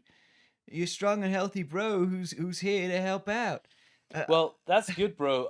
Honestly, I would normally have a lot of questions, but I'm starting to get the gist of this now. It's fine. While I was sleeping, I was listening to our family WhatsApp call like it was a podcast, and it sort of seeped into my brain, so I know everything that's happened so far. Don't worry, bro. I'm here for you. Let's get going. We need to chase after some of these other evil bros. These whack nutters, bro. Who are we most suspicious of? How can we follow the hive, dude? Oh yeah. That's not an option for you. I'll repeat your options for a bit. You can follow Lord Spake, the human, into the past. Lord Kirik, the lobster, to Calados, 3033 AD. You can ask Kane where Silvermane is. You can try Lord Pilota by holophone. Which one's that? She is the speed racer. Oh, I want to call the speed racer. We'll just have a cool chat with this cool chick. Cool chat with a cool chick. I hope it doesn't take 2 hours. It might do, and then we'll have to find another Kronk. Yeah, because Chad, if this call takes 2 hours, you're dead. Just Don't leave worry, it I at have a lot of brothers. It'll be fine. that. Well, I mean, you don't seem worried. Okay. No, I'm not. It's the Kronk way. Our lives are we burn bright, but we burn short.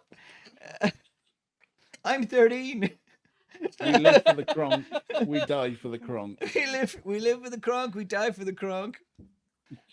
I'm not 13. I'm 26, but I'm young at heart. You call up the Free Fall Recreation Center at Spyro's Ring World, a massive wheel-like world in miniature orbiting Earth. Their holo-coordinator seems to appear in your time machine. She's a striking girl, her skin tinted blue with orange flashes. She puts you through to Lord Pilota's personal assistant. He is a bony, hollow-cheeked man showing signs of the Medoir syndrome, the onset of rapid aging. You identify yourself and ask for her lordship, and the hologram winks out momentarily. When the hollow picture of the assistant reappears, he says, Lord Pilota is temporarily indisposed. Under no circumstances may she be contacted at the moment. If you care to visit Spyro's Ringworld, however, she will please to grant you immediate audience, as she believes she has some information which may interest you as an agent of the Time Police. With that, he breaks contact, and the blue-skinned coordinator informs you that the line has been closed to all callers and asks, "What is that weird spaceship you're in?"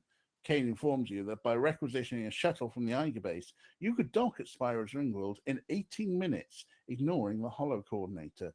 Do you set off for Spyro's Ringworld or choose another course? It sounds like this cool chick wants to help us in our investigations. We might have a friend here. And if we don't, at least we die with a cool space surfing tax evading lady. That's how I've always wanted to go. Chad, I don't know if we had this conversation, by the way, but I'm glad you're on board that this person is cool. Oh, of course. She sounds amazing. Like the Do all the Kronks always Kronks- say, if a woman's touched Texas, she ain't touching me. Of course, that's a family saying. It's a family saying, isn't it? Yeah, Yeah. of course. Your mom's a tax evader? Of course my mom's a tax evader. Excellent. She never paid a tax in her whole damn life. And the reason you don't have any sisters is because they each accidentally pay tax once and you kill them. Yeah, that's our deepest, darkest secret. I don't think you should be talking about that in front of Kane. Hey, Kane, you'll keep our secrets, right? Kane, you're cool, right? You're not a narc, right, Kane? Kane, you're not a narc, right? Kane? Yeah, we're the Kane, police you're deep, Kane. not a narc.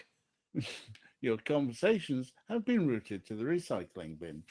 Thanks, Kane. buddy. They're definitely safe in the recycling bin. I You always can't knew- get stuff out once it's in the recycling bin. I've tried, I could trust bro. You, Kane. I always knew I could trust you. Let's go hang out with the let's Sun go, Lady. Let's go to Spyro's 80 Ringworld. minutes. Yeah, 80 or 18? 1-8.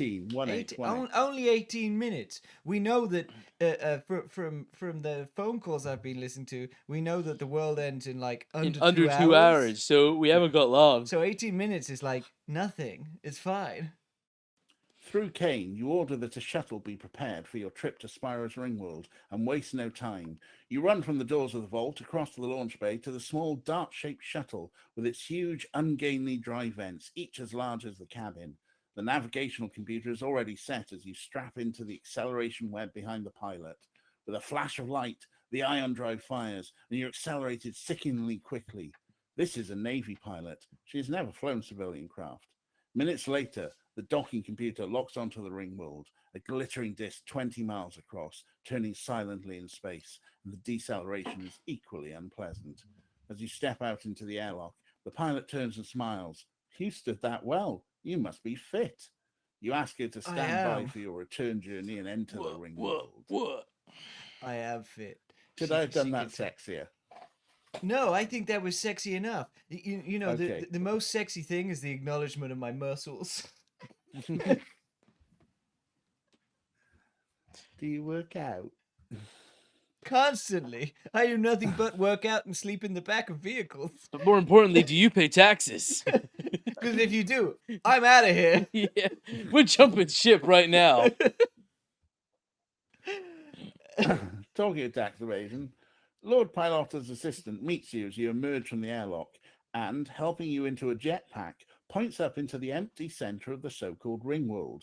You're standing on the inside rim of the disk, which is rotating quickly, enough to produce a gravity not far below that of Earth's.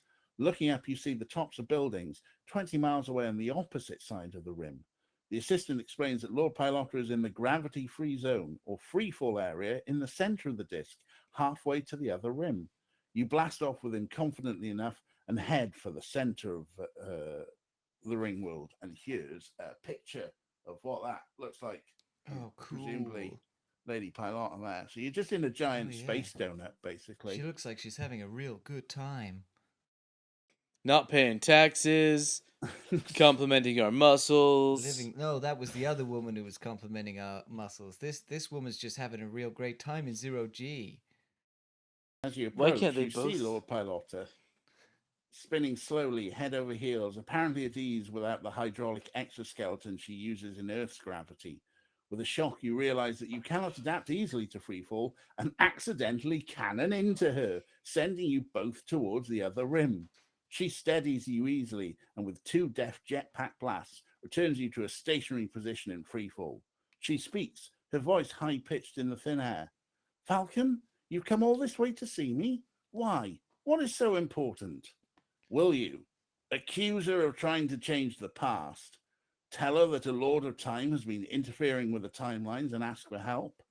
Ask if she has information for you. Didn't the person on the phone tell us that she had information for us? I Why thought is she... that's what they said as well. Yeah. Why is she so confused that we're My here? She God, basically is told us to someone come lying? Maybe someone's lying. I don't think so. I don't think anyone would lie in this scenario. I All think right. if we find the person who killed Q and we just ask them, they'll just say yeah. So should we say should we ask her if she's got something to tell us, or do we tell her about the mission? I think we should ask if she has information for us, because that's the pretenses upon which we traveled here. Yeah, that's a good idea. Get straight to the point. We haven't got much time. Okay. Score a C. You've got another letter.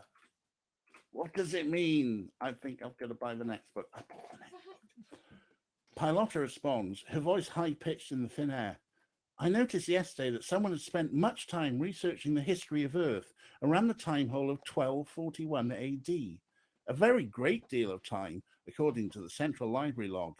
I suggest you make it your first mission to investigate that time hole, just in case someone is doing something they shouldn't be. I know that there is much to go on here. Call it a hunch if you like, but I would appreciate it if you would move quickly and check that all is well. You decide to keep your real mission secret and return to Earth for further information. Saluting Pilota and taking your leave, you're back at the console of your time machine within 30 minutes. Kane confirms that what Pilota says about the library is true, that Pilota herself is not the one who's researched this part of Earth's history. You haven't seen a man in golden armor. You haven't seen a Fission pirate. If you've seen neither of these, do you want to try and follow Lord Spake into the past? Follow Lord Kirit to Calados in 3033 AD? Move back to 1241, the time of the Mongols? Or spend some time in your autodoc before continuing? I think we should go back to 1241. 1241, baby. We got a lead. Let's follow it. You know what I'm saying? We've only got one lead to follow, and we should do it. We're 40 minutes into this adventure, and finally we're doing some time travel. Oh. Wait. Close the door. Close the door. Yeah. Close the We door. gotta So close three, the doors on two, our time sheet. What?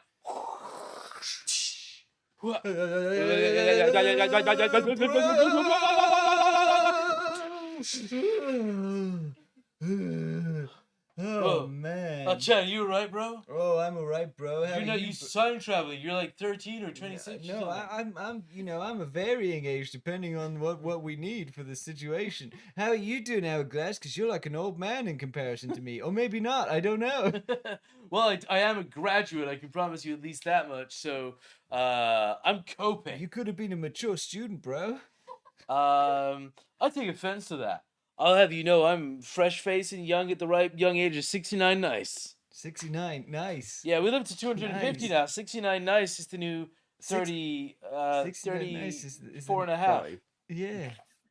4 and a half, yeah. Something like that, yeah. Well, I'm glad you're okay, bro. I don't know what I would do if something happened to you. I don't know what you would do if something happened to me. I know what I would do if something happened to you. I'm getting a lot of experience in that. I'm glad that you've thought ahead to my inevitable demise, bro. Anyways, how we doing? What's going on in 1241? You instruct Kane to turn on the Variac drive to shift you into null space and to re-engage the drive as soon as you have finished inputting the navigational coordinates for the time hole on Earth, 1241 AD. Your scalp tingles slightly as the time machine moves out of phase and everything around you seems grey and insubstantial. You know that should you turn on the outside camera, the screen would remain blank. Not even blackness exists in null space. You cast your thoughts into the void and, using your psychic awareness, locate the time hole on Earth, 1241. When you have translated this location into coordinates for Kane, the Variac drive engages once more. The process of re-emerging in real time is immediate, but seems to take about an hour for you. So it's an hour of jiggling on the sofa. Bro, I just want to point out that we went to 1241 at 41 past midnight, apparently. We went to 1241 at 1241. That's crazy, bro. That's absolutely crazy. That's like bro. so mad. I think we're on the right track. We must be. That's serendipitous. That's serendipity right there. Yeah, bro. So you're saying that we've spent an hour in the time machine, 30 minutes getting back from talking to what's her name, and 18 minutes getting to her. So we've spent an hour and 48 minutes, which means we got 12 minutes left to work out what the fuck's going on. Or We'll see. or maybe by being here, we're actually now before the event that changes the future. So we've actually got thousands of years. So we're actually unaffected. If we just stay in We- 1241 for the rest of our lives, we actually live a happy life with these Mongolians. And we could just chill out. I don't know, man. Hang out with the I'm Mongols. pretty sure. I'm pretty sure there's not like a jealous male warlord at this time or anything who's like, I don't think so. yeah, I and, think that probably doesn't happen. and I think we can make sure that taxes never happen as well. So Should we find out what? Should we? Yeah, maybe we could stop taxes too. should But we? we'll think about that after we've solved this Q murder. So tell us what's going on, Kane. The outside camera begins to swivel, showing you the land all around. Behind you is a forest shrouded in snow, and the hologram generator disguises Falcon's wing as part of this forest. You're on high ground, and to the right you can see a village with a few stone dwellings and many wattle and daub huts with thatched roofs laden with snow. Ahead, the frosted ground falls away into a wide river valley. The river is frozen over, but you can plainly see its graceful curves stretching to a large walled city a few miles away. Here and there on the plain, you can see parties of horsemen riding swiftly. You ask Kane for some historical information. Kane responds, "It is winter, 1241 AD. The city you see is Vienna, and the river, the Danube. The Mongol horde, led by the general Sabutai, has conquered Russia and Poland and defeated a Western army in Liegnitz before overrunning Hungary. They are a few miles from Vienna, poised to ravage the rest of Europe. Their ruler is Ogedai, son of Genghis Khan. He will die within the next few days, and when the news reaches the Golden Horde, they must, under Genghis Khan's code of law, the Yasa return to the Mongol capital, Karakorum, to decide who will succeed him. Vienna will not fall, and Europe will be saved." You break in. "And if Ogedai should live?" Kane continues. "The likelihood is that Europe would be overrun, and the timelines change beyond recognition. Civilization would be set back 1,000 years.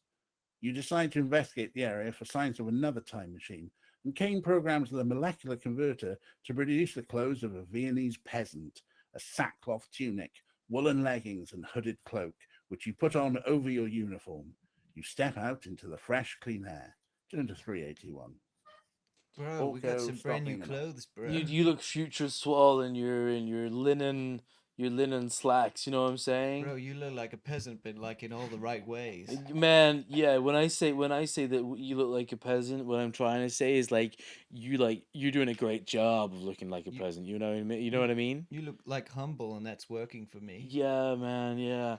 And like, it's not what you wear; it's how you wear it. It's how you wear it. It's how you wear it, bro, You're yeah. really wearing it, bro. Oh, you're wearing really it so wearing good.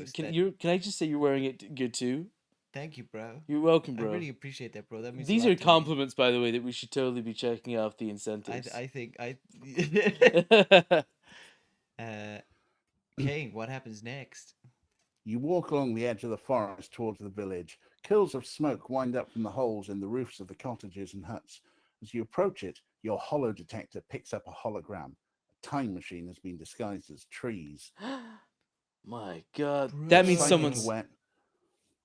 someone's still here. Your psychic awareness catches a thought as if you have discovered somebody doing something they shouldn't.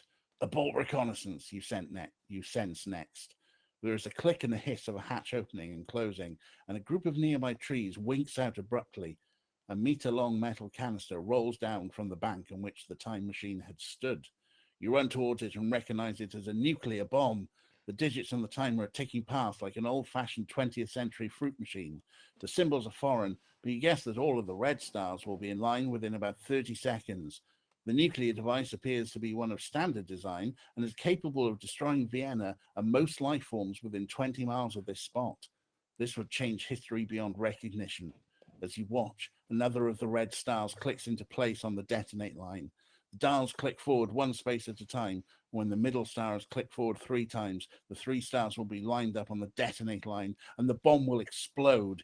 Each of the 3 dials has 3 buttons above it, which you can manually move the dials 1, 2, or 3 positions onwards, but you don't know which button is which. You press the buttons above the 2 dials whose stars are on the detonate line, but they're locked. You'll have to move the star on the middle dial to the disarm position without pressing a button that will make it stop on the detonate line. Which button do you press? I hope you can see this. Yeah, I can see it. I could see I it, can see- but Jesus Christ, bro, that's a lot. Jesus Christ, bro! I don't really understand what's going on at all, bro. You need to get the star to the disarm line and not the detonate line by pressing the top, middle, or bottom button. And we And- have like nothing to go on as to what the buttons do. But okay, so there's a logic that you can use here, right? Which is if one of those buttons moves it forward 1, 2, 3 spaces, then we die immediately by pressing that button. But if one of them moves it 1 space and another one moves it 2 spaces, then we can use that to dictate like logically how to avoid So we probably want to move it 2 spaces and then 2 spaces we want to again. move it 2 spaces, and if we move it 1 space if we move it 1 space but by pure luck, and then 3 spaces by pure luck, that's fine. But if we move it 1 space then 2 spaces by pure luck, that's bad. You know what, bro? I think that I'll go up and I'll press the middle button and you stand behind me so that if the bomb goes off, I'll block the blast and you'll survive. Yeah, no, if you block the nuclear blast for me, It's only a standard nuclear device. and then I can it go, should be fine. and then I can get one of your brothers to come and make the correct decision.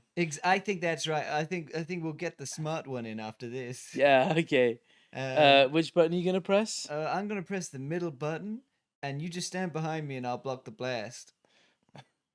You press the button and the red star clicks forward onto the line before the detonate line. The dials now look like this. Press the same button again, I think bro. I press the same button again.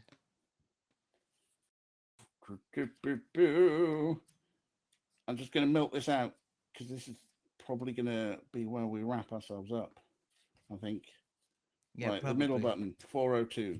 I'm nowhere near 402. If I have to give my life, it was an honor to hang out with you, bro.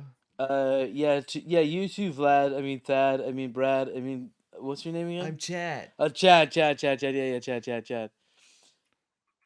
It Said was- Score. you look like K. K because we disarmed and We disarmed a standard nuclear warhead. Well, dude, it was only a standard nuclear warhead. yeah. If it had been You press the button and the go. red star clicks forward onto the disarmed line. You breathe a Bruh. sigh of relief. Yeah, boy. Bruh. Yeah, boy. Yeah, boy. We did it. We fucking We did it. We're the heroes of We our did own- it, chat. We did it, chat. Oh my We god. only did it, chat. Oh man, we saved the universe. Man, we've saved the universe.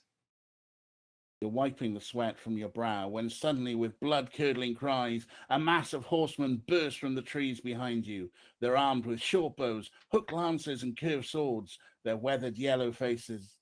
I'm sorry. With oriental eyes, and black Oh. moustaches, Date, creased with the dated joy language. of slaughter. Many have conical helmets spiked with plume of horsehair at their centre. They wear painted stripes of oxhide laced together for armour over leather jackets and breeches. There seem to be many hundreds of them boiling from the cover of the trees. Too many for you to use your mental powers. Will you run for shelter at the village, run the longer distance back to your ship, or use your blaster on them? Well, bro, I think these unfortunate stereotypes, I think killing them might really cause a problem with the time stream. So I think that maybe we should take one of the run options. I've been working on my cardio. Bro, do you want to just arm the nuke? We'll beat them. We could just rearm the nuke and just forget about this. They can't win against the nuke. I promise They that. can't win against the nuke. You're right. Okay. So, I mean, if we got the phaser out, maybe they'd be frightened because we have future tech. But maybe they don't even understand what it is. That's pretty bad. And they're just like, hey, they're just holding like a little weird yeah. toy. They outnumber us if we They run do, back bro. to the ship, Even I can count that there's too many for us. if we run back to the ship, that's far away. Bro, I've been working on my cardio. I can do it. Yeah, we are from the future. Our cardio is pretty good in the future. Cardio is really good. in Even the at future. 69, like I'm doing like 30 space K a parsec. It's pretty good, bro. Pretty good. That's pretty good, bro. That's Yeah, pretty man. good, bro. You're looking good, bro. Kane, can I have those options one more time? I'm going off on Run one. for the shelter of the village, run the longer distance back to your ship, or use your blaster. What's the village? The nearby the nearby village of Vienna. Vienna, the nearby village of Vienna. I say we go to Vienna. You want to go to Vienna? You want to have a holiday in Vienna? I've been feeling pretty warm towards you, and I'm thinking that you and I could have a nice time in Vienna. I think we could have a nice romantic time in Vienna. Do they have canals in Vienna, or am I just assuming You're thinking that? of Venice. Yeah, probably. but I'm sure it's basically the same. Yeah, why not? They both begin with V. They both begin with V. They probably got canals. Like that ice cream, Viennetta. Oh yeah, I bet they've got Viennetta and canals. I think Viennetta and Vienna have a lot in common. Yeah. I think we should have a lovely weekend. in a Kane, we're place running while we're having this deliberation. we're running on our way to Vienna. You manage to reach the village before the Mongols and hide yourself in an empty hut. They fall upon the village in their hundreds, and their bestial cries, mixed with the screams of the peasants, sound like those of fiends and victims in hell. Seems the Mongols kill for sport, and you're certain you will soon be discovered. Will you tear off your peasant's clothes and step out in your uniform? Wait to be discovered and pretend that you're already dead, or make a run for your time machine? I think that maybe we should make a run for our time machine. I'll be honest, Kane, sometimes you give us options that it feels like they feel like lose, lose, lose. You know what I mean? Like, we're pretty intelligent space time officers in the future, and sometimes it just feels like it feels like we could have come up with something smarter. yeah, than like this. all of our trading and the resources that we have are sometimes just boiled down to like these really simple choices. But I'm not. Kane. That's not a criticism on you, man. Like, you're programmed to do what you do, and that's fine. Let's make a run for it. I think we should make a run for it. I think we should run to our time machine and then get the hell out of here. All right. You sprint as fast as you can towards the group of trees, which are, in fact, Falcon's Wing.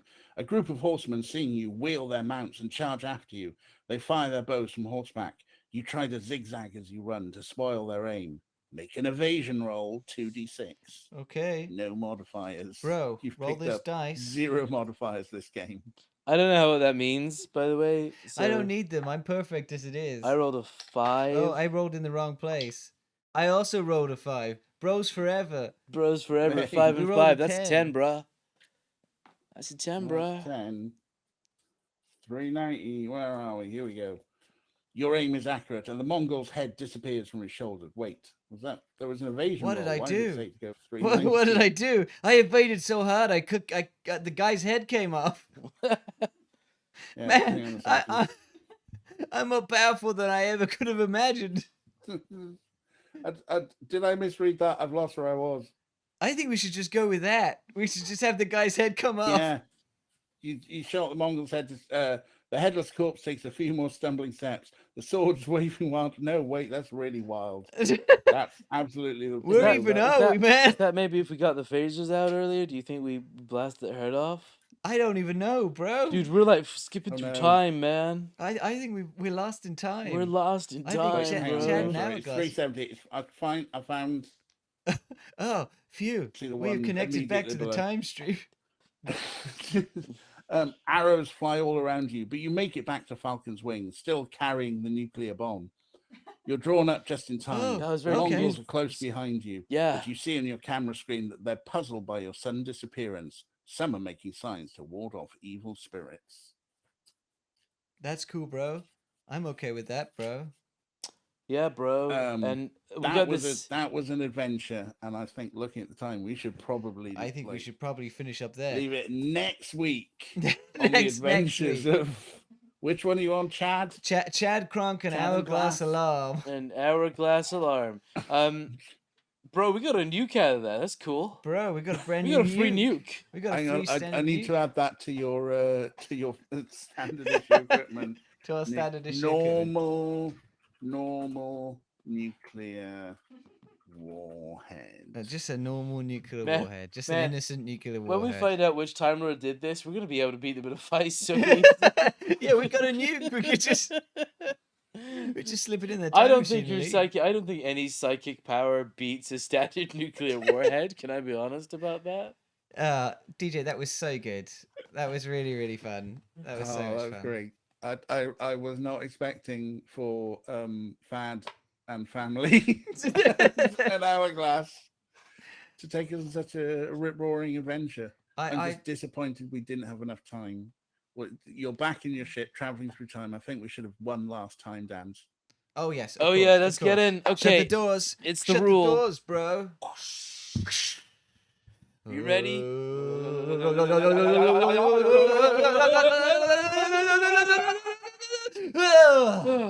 always takes me out. Takes it out of me, bro. I'm spent, man.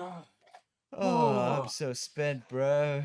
Bro, it's a very intimate experience time traveling with you. I feel like I've become closer to you as a man. I feel like I've come. Fred. I feel like I've come closer to you. Oh yeah, bro. Sure, All right, bro. let's get out. All right, thank you so much, DJ. This was really, really good fun. Everyone, find DJNrrd on Twitch. He's an amazing streamer. He does lots of point and click stuff and stuff like this, although not with Chad and Hourglass. But No, I just have Blary instead. What are you talking about? Oh, no, it's not now. Thanks for having me, and everyone, thank you so much for being so bloody generous. Oh, you've all been amazing. You've all been so good. And if we do end up doing this ever again in the future, we'll invite you back for the continued adventures of the Krog family. Yeah, I should save where we are, shouldn't I? Yeah, well, assuming we all remember next time we go around, or they can have a brand new adventure or something. Thank you so much, DJ. We're going to hop off and we're going to have another segment, but we hope you've had a lovely time watching and being on the show. All Yeah, right, thank you thanks, very much. Thanks very much, Goodbye. DJ. Super cool of you. Good Bye, night. DJ. Right. Oh my God, that was so good. That was so incredibly good. Everyone has been so good. Every guest has been amazing. I've had so much fun. Oh, man. Right. Bye, Chad, Kronk, and Hourglass Alarm. Hourglass Alarm and all of the various assorted Kronk family. Ugh. This is the bit where it's going to start getting hard, because for the past couple of days I've gone to bed at 2 a.m. So we're now reaching about the time that I was quite tired and then I went to bed. Right. Now I can't see the timer. How much time do we actually have left? So we're halfway? nearly halfway. 12. Oh, wait. No. I'm dumb. It's Yeah. it's in 2 hours we'll be halfway. In 2 hours it'll be halfway. So That's a lot less for leaving. yeah. Ugh. Yeah. So what we're going to do is our next segment is supposed to be into the Podverse, but we've still got loads Loads of incentives. So we'll get through them in a bit. Jenny also asks, is it a time for a bio break for you guys yet? Well, we've been popping to the loo and everything when we needed to, but in fact I may pop in a second. But our lovely crew who have been helping us throughout the whole thing, Laura and Maddie, who've been absolutely amazing.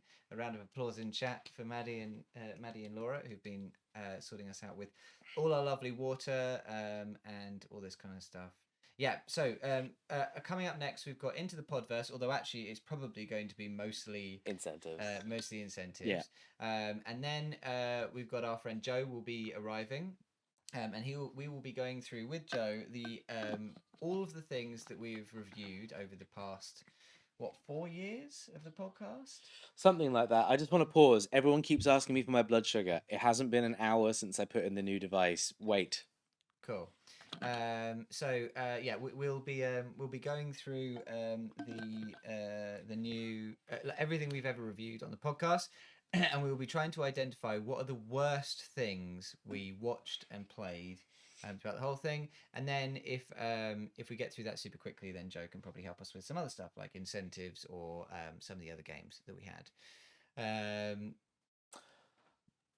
I know that the tech team are looking for Graham's tattoo request.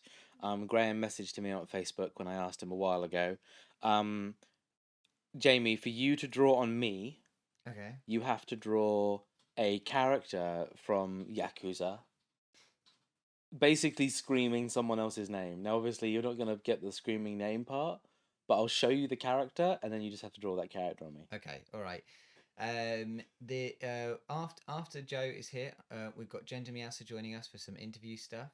And then we've got Would You Rather, Breakfast, and then Roos is here with a little Finland quiz, Art Attack, Maddie's Cupcake Break, Sylvie's You're Tearing Me Apart, the Ultimate Randomizer, and then Vicky visits with Lunch and Henry VIII's Lunchtime Wife Hunt. So Blood Gnome. I've never seen that film. Blood That Gnome. sounds awful. Blood Gnome.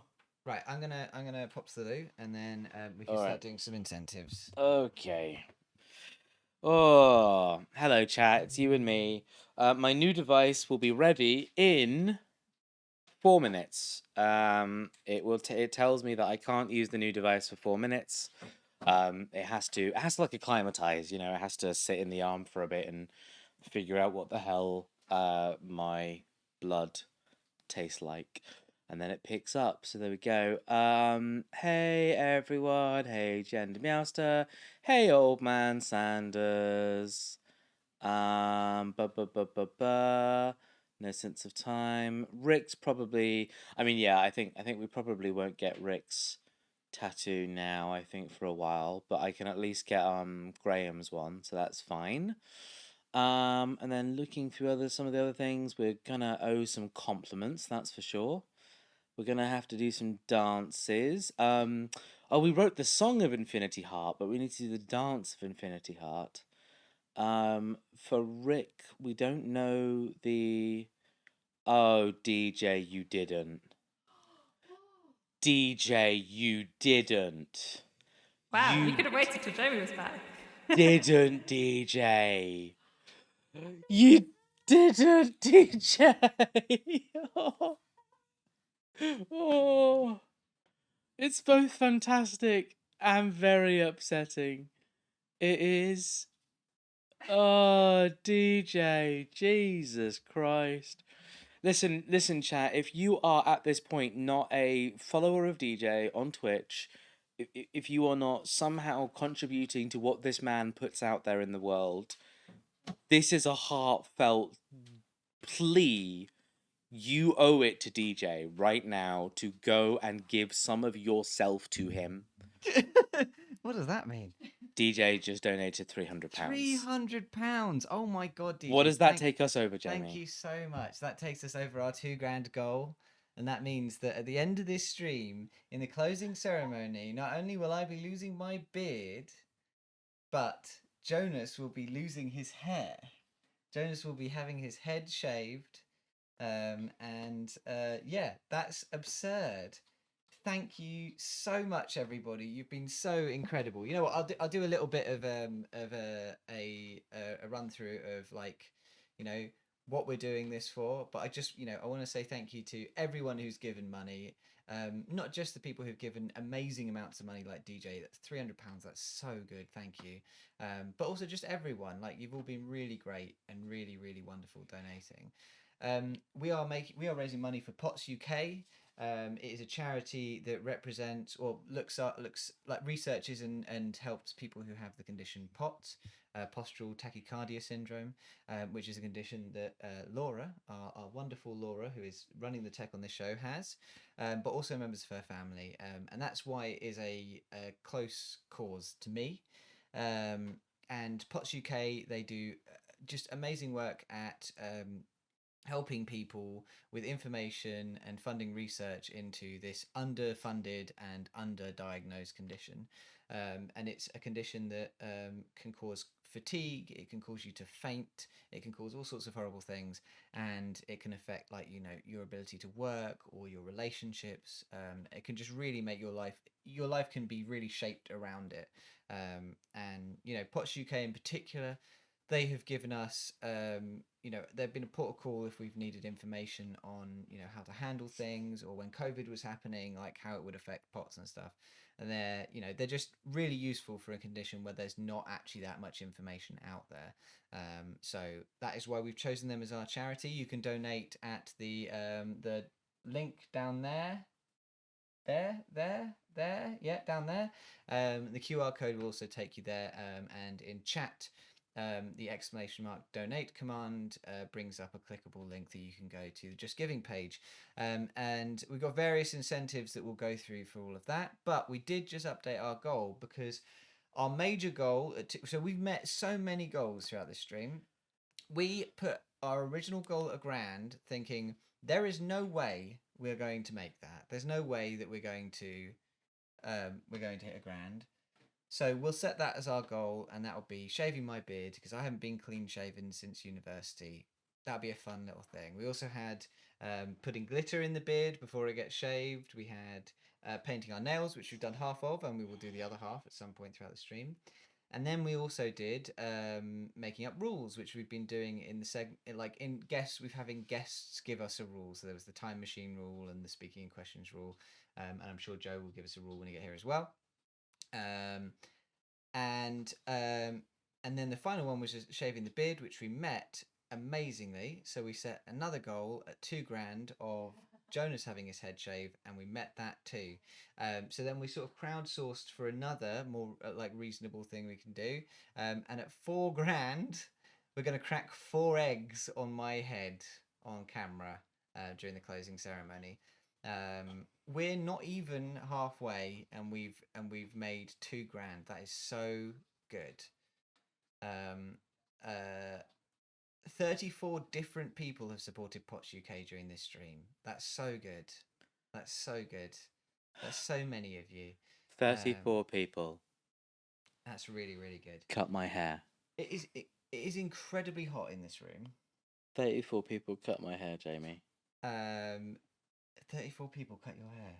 That is amazing. That is amazing. I just want to acknowledge, like, I am only in a little bit of shock. It's as if all of you are are going to be holding the razor. I have tweeted about the haircut, and I am just sending pictures to people. It's like, it's happened. It's happened. I have to cut thy hair short tonight, in 13 hours. You do. In 13, well, in 14 hours. Well, yeah, no, in 13 Yeah, hours. yeah, in sure. The last hour. Right. Well, I'm really proud of you all. I'm gonna try and enjoy this hair for as long as I can. Yeah, enjoy it for the next 13 While I hours. have it. It's going to be so good. Oh. Right. I bought hairbands recently.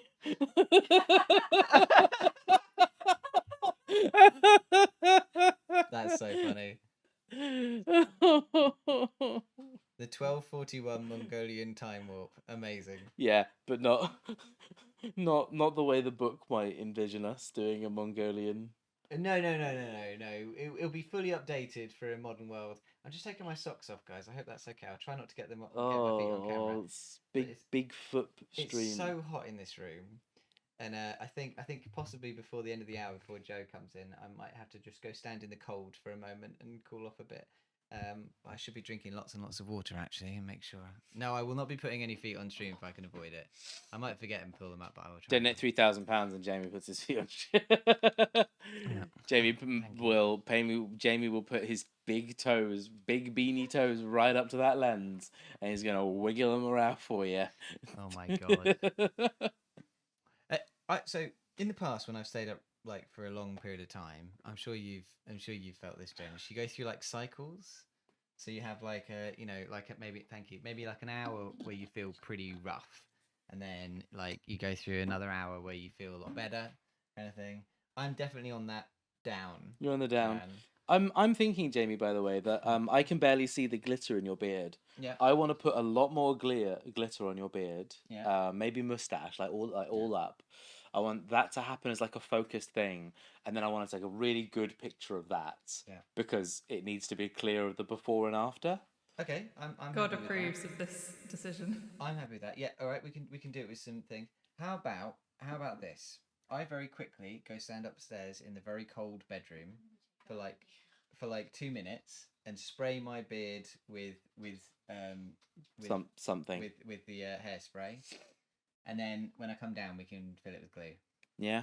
And then if you want, you can also have a turn in the cold room. I'm doing okay heat wise and heat exhaustion wise, so I don't mind. I don't. You make All sure right. that you're comfortable and that you're safe and everything. Yeah, I will Uh, be fine. I think I just need a little bit of a. You just need a breather. Yeah, fine. bit of a breather in the All cold. right. Hey chat, how we doing? I've agreed to cut my hair off. I can't fucking believe it. I said that as such a joke. You know what I mean? Oh, I cut my hair off for two grand. I feel like we did ask you, do you really want to do that? Yeah, and I stuck to it. Yeah? And I'm going through with it. I'm going through with this. I just can't. I absolutely am fucking baffled that that we've actually managed to hit that goal. So to reiterate at the end, Jamie's losing the beard, you're losing the hair. Yeah, that's it. That's dramatic. Yeah, Yeah. and like our nails will be painted. Your nails will be painted. Jamie has glitter in his beard currently. Jamie has beard glitter now. Yeah?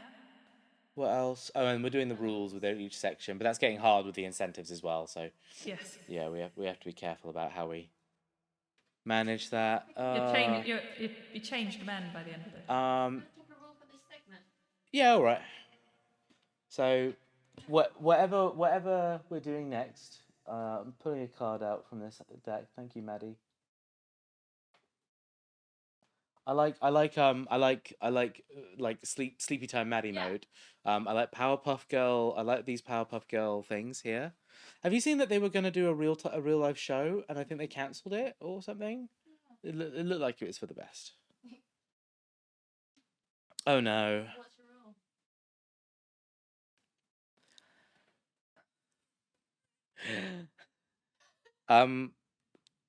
We all have to speak with a different accent for the whole hour. I think we're gonna have to pretend to speak with a different accent. I've picked this. I've picked this.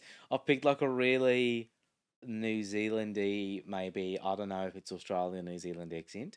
I don't know if I'm gonna stick with it because I'm not confident. I'm a silly person that does accents, but also I'm like aware that when I do them for too long, I'm doing them an injustice.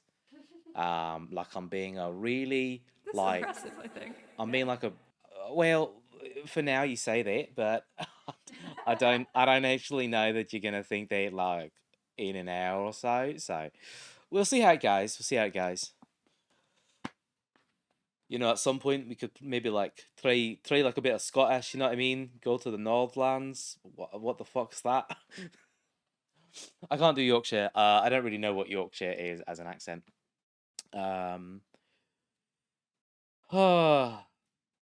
And then we just do the fake of French and we just go baguette the whole night. You know, that's good.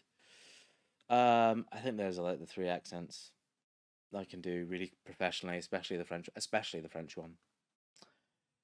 How do you feel about your segments? And I love that we're doing the accents at the time, a period of the podcast where our audience will be more international than not. I mean, it'll be a lot more international at like 7 in the morning or something, when we will have had a streamer from the US, hey Jack, and then we will have a streamer from Finland, hey Rusa, and I mean that's just it's just gonna be a little bit wild all over the place. But wait, I forgot I've got to do the accent the whole time, haven't I? Can't go back to my normal voice. So Yeah, you do. what? An American accent. I mean, America's a big place. Yeah, what kind of American? And I don't know that I do accents. I think I do like characters impersonations. You know what I mean?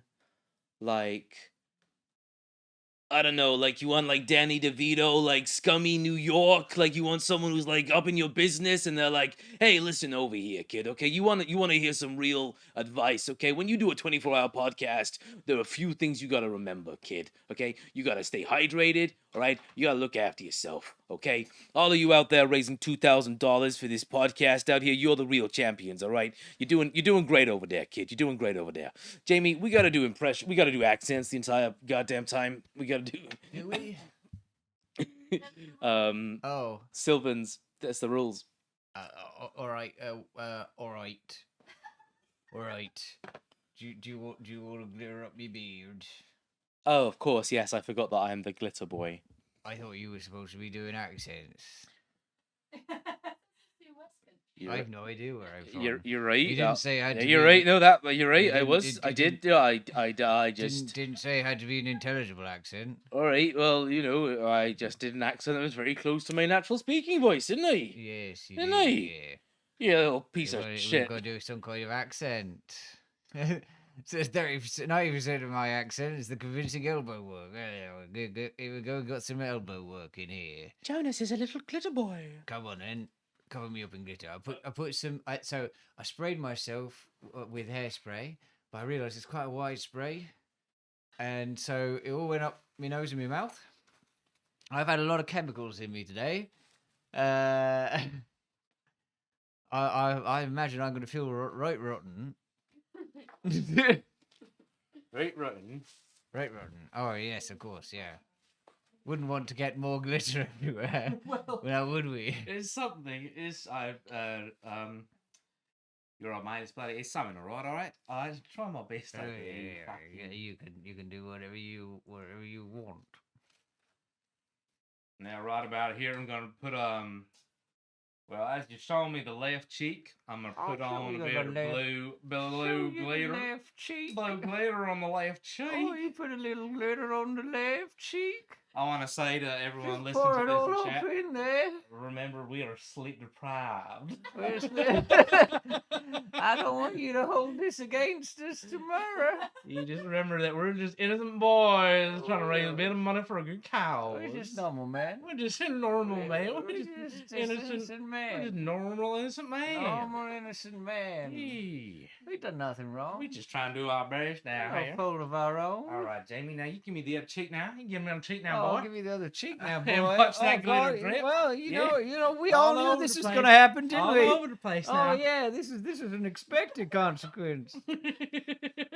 Oh my gosh, that's a lot of glitter. Oh boy,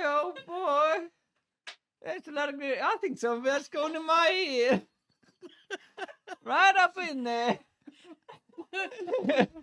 I think some of that glitter's going right up in my ear. Jamie, close your mouth. Oh God, no. Mm, mm, mm. Mm-mm. And you know what's really incredible about this? Is it still don't really show up on camera. So it's mostly just fun for us. I got a whole like No, glitter it vomit in definitely front shows of on me. camera. Just not as much as in real life. Oh man, I think my mouth might be slightly full of glitter. I'm gonna get some kind of plastic poisoning. Full of microplastics. That's me. Old Willis. Full of microplastics. Yeehaw! Full of microplastics, they call him, because he's full of microplastics. Cutting up his poor little dogs. The blue side definitely shows on camera when I turn my head. But the bonus is when you cough, you basically cough fairy dust. I do, yeah. I'm like some kind of fairy, some kind of magic being. Oh, amazing. I'm glad you can see it. At least it was worthwhile. Yeah, I think you can get us a new bib. I think I'll candy that for now. We'll do our nails a bit later. We got a bunch of other things we need to handle right now. I think we haven't done a dance in a while. Maybe we should do a bit of a dance. I have to say, Oh yeah, well that'll be fun, won't it? So I don't think that's not going to be a problem for the rest of the stream. So I think we're just going to have to live with that. We probably should have done this in a different order. I'm coughing up. I think the glitter's getting into the back of my throat. Got a really good picture you get. Sorry, boy, I just got a great picture of you going, you know, right in the middle there with a glitter on the face was good. I sent you a voice note on WhatsApp. Wait a minute. I'm just trying to get both your sides. Why don't you do like a panorama? Will you give me like a really weird wide face? I don't think I can do that with a human face. Oh, I don't know how. The technology hasn't made it there yet. All right, now we haven't. That's future tech right now, there. Ray, I just need to know: am I meant to listen? Am I meant to listen to the voice message now? Do you want your voice message played out to the stream? Because I can listen to it, but I also assume Ray says yes. Ray says play the message out on the stream. All right, we'll play the message out on the stream. All right. It's Ray Swords, our great moderator and perfect human being. Jonas, I don't really know what that was, but I am gonna try and do some Yorkshire for you. Oh, this is a Yorkshire accent. I see. Ducky. Do you want to go down Gentle? Or Is this a training manual for us? I don't know where I'm really going with this. I don't And I know feel like it's where I'm going really in going with directions this. that I I don't don't really know. know Is this- I where don't it's going, know. but it's gonna be right. Am I doing And a Yorkshire accent? I just want you to know that it's been a real pleasure to join you on the podcast and get to watch you and Jamie doing. I like all hearing the this Yorkshire accent is things giving with Maddie some kind of like various sense other flashback thing. fields She's sort of like freaking out in the background and there. raising money for charity.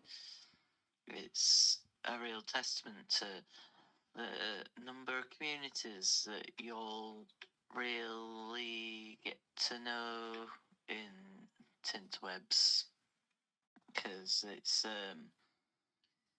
hard work. This charity work in This charity lad. shenanigan. It's a real journey, and I really appreciate you all doing this work, and I love you all. Thank you, Ray. Take care. What a lovely message. Thank you very much. Well, Oh, I should be doing an accent. Ray- Thank you for your message. When you're asking if we can do Geordie, I don't think I can do the accents I already did.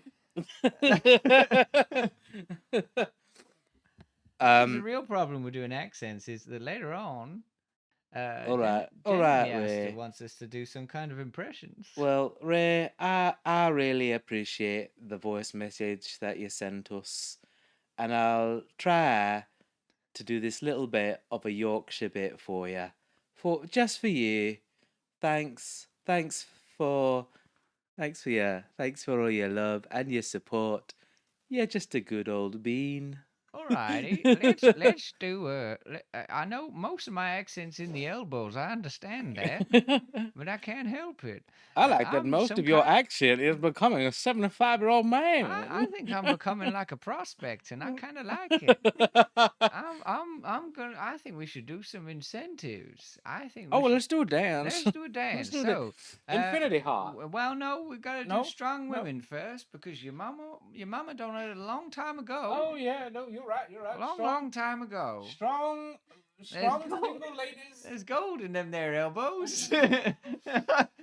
Yeehaw! I'll be bringing this kind of accent work to your improv session later on, Vicky. I think I sound like a Tudor wife.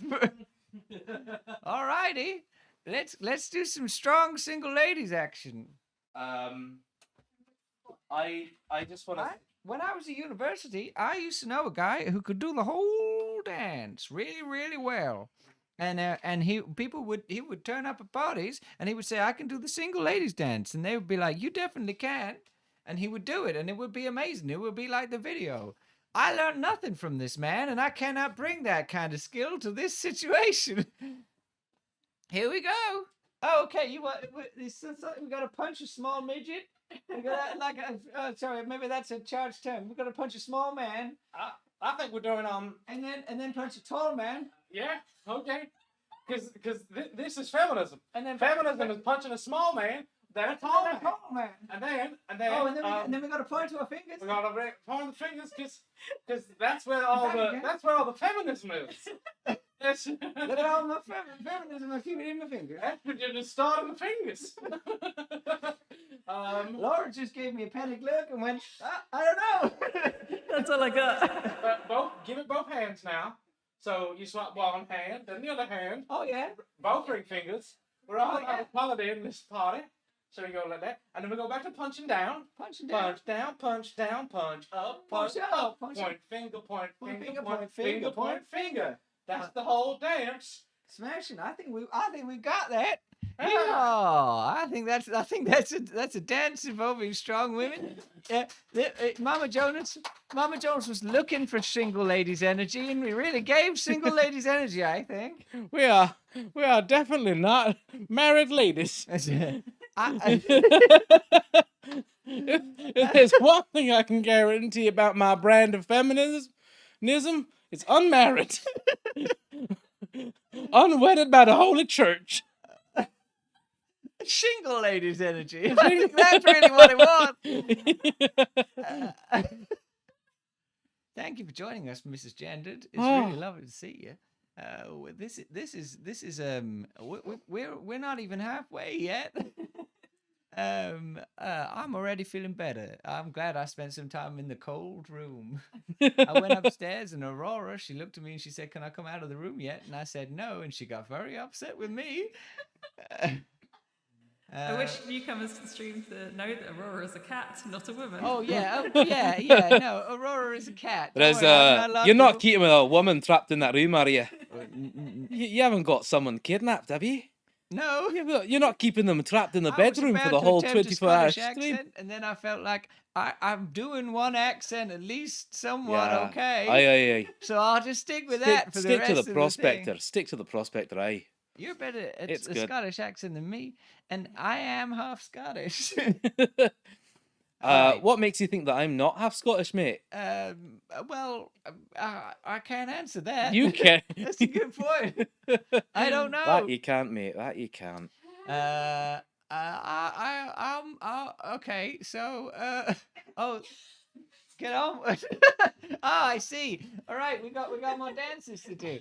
So, next up is we got to do the dance of Infinity Heart. So let's do that, shall we? Well, as we all know, the dance of... Oh, you're in France now. I am a I French... see. We are in Frenchman, yes. Paris, France. Dance of Infinity Art is all about, how you say, pomp. So, the dance should start with a nice sort of a beating of the art here. And I say, we beat the art. And we just do this forever. And then, if you remember the song, the blood, it is flowing to our feet. Oh, yeah? Blood, Feet. so, palm, feet, and we wave down. Palm, feet, And feet, it is infinite. dancing to the funky beat. Dancing to Pump, the pump, funky- feet, oh, well, feet, this is what we do. dancing to the funky beat. Pump, pump, feet, feet, dancing to the funky beat. Pump, pump, feet, dancing to the funky beat.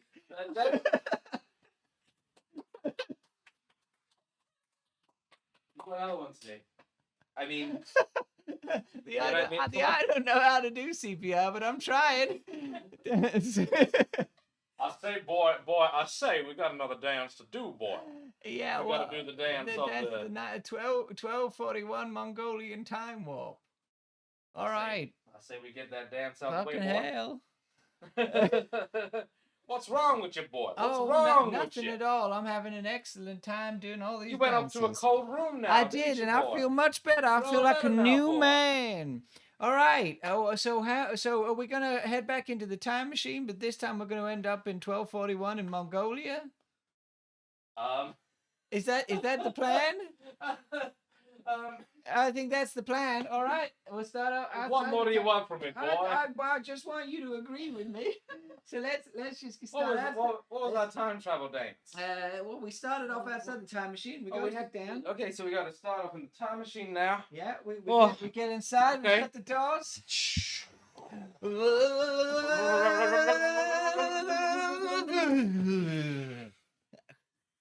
We open the doors. We go. Oh wow, we're in 1241. Look at that, boy. Mongolia. It's Vienna with the canals. Vienna with Canals canals. as confirmed by someone in chat, boy. And a standard nuclear bomb. Deactivate the nuke, boy. Oh. Deactivate the nuke. Is that a I'm getting- dinosaur? Oh my God, a dinosaur! Back in the time machine.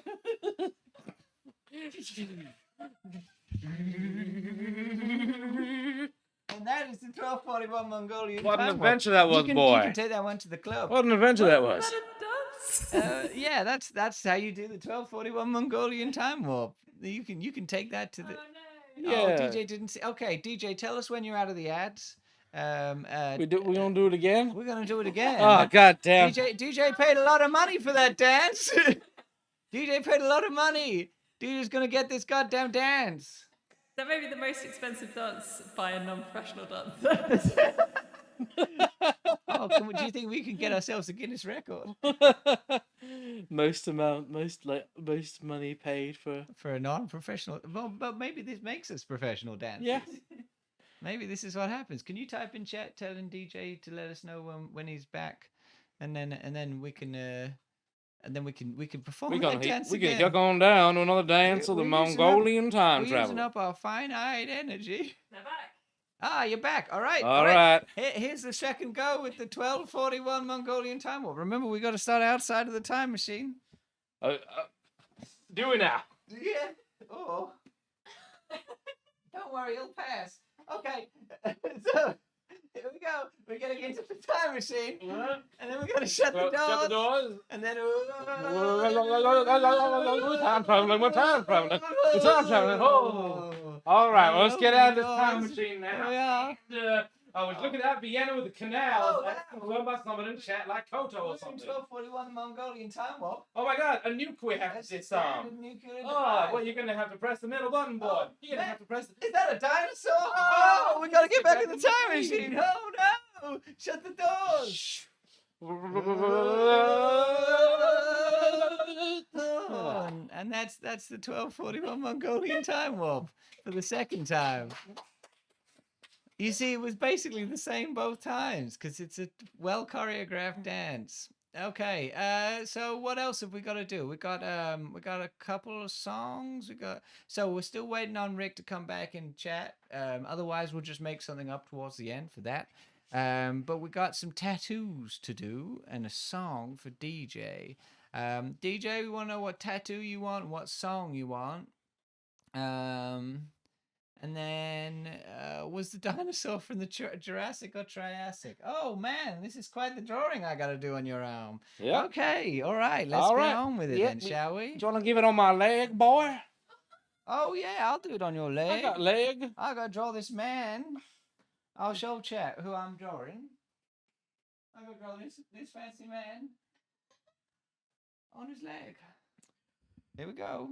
This is for Graham's tattoo, right? This is for Graham's Okay. tattoo. Yeah, a character from Yakuza. これは名前はゴロマジマです。ゴロマジマです。はい。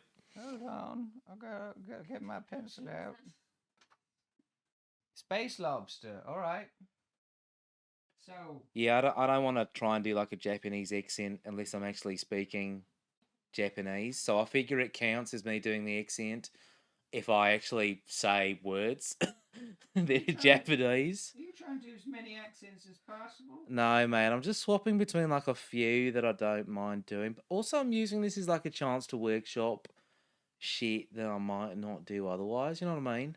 All right, you don't really get a lot of opportunities to do accent work in your day to day. Well, I swapped to the prospector because you're influential at that. Hold on. Hold on.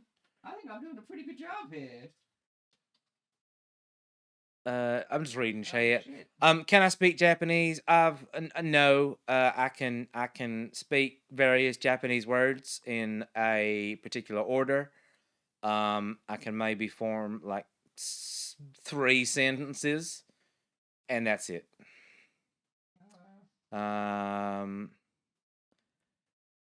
Should get Seb to speak the New Zealand accent, and he speaks Japanese. Well, I know Seb's Japanese is quite good because he had to learn obviously for his trip over there.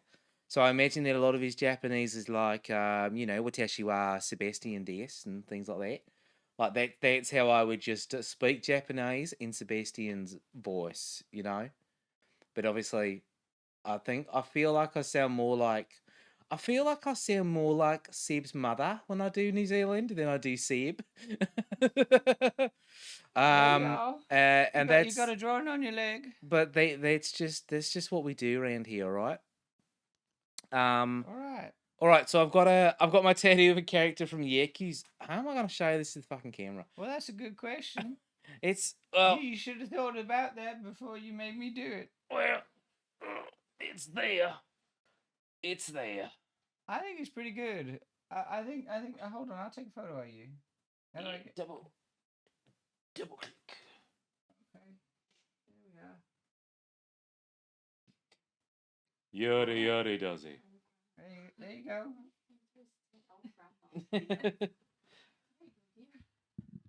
Who's Alrighty. saying that I sound like an old grandma over there? The tech team. I sound like an old grandma. There you go, dear. Take a photo. I'll take a photo of your leg, dear. Okay, so now we have a tattoo of a snail. All right, mate. I'm gonna do a tattoo of a snail on you. All right. Oh, a snail me up. You can. Let me just grab this pen over here, mate, and you come over right over to where I am, you All piece right, you of can do it on the back of my hand. yeah. And I'm gonna snail you right up, you cunt. Yeah. Sorry, everyone. That was a bit much. Maybe we're tired. Sometimes we make bad decisions. It's 1:40 in the morning. I fell into the character a bit too much. But we're learning. We're becoming better people.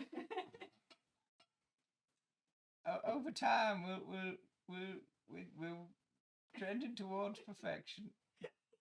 I'll wait your ukulele apology song. Oh yeah. There's not enough ukuleles in the world.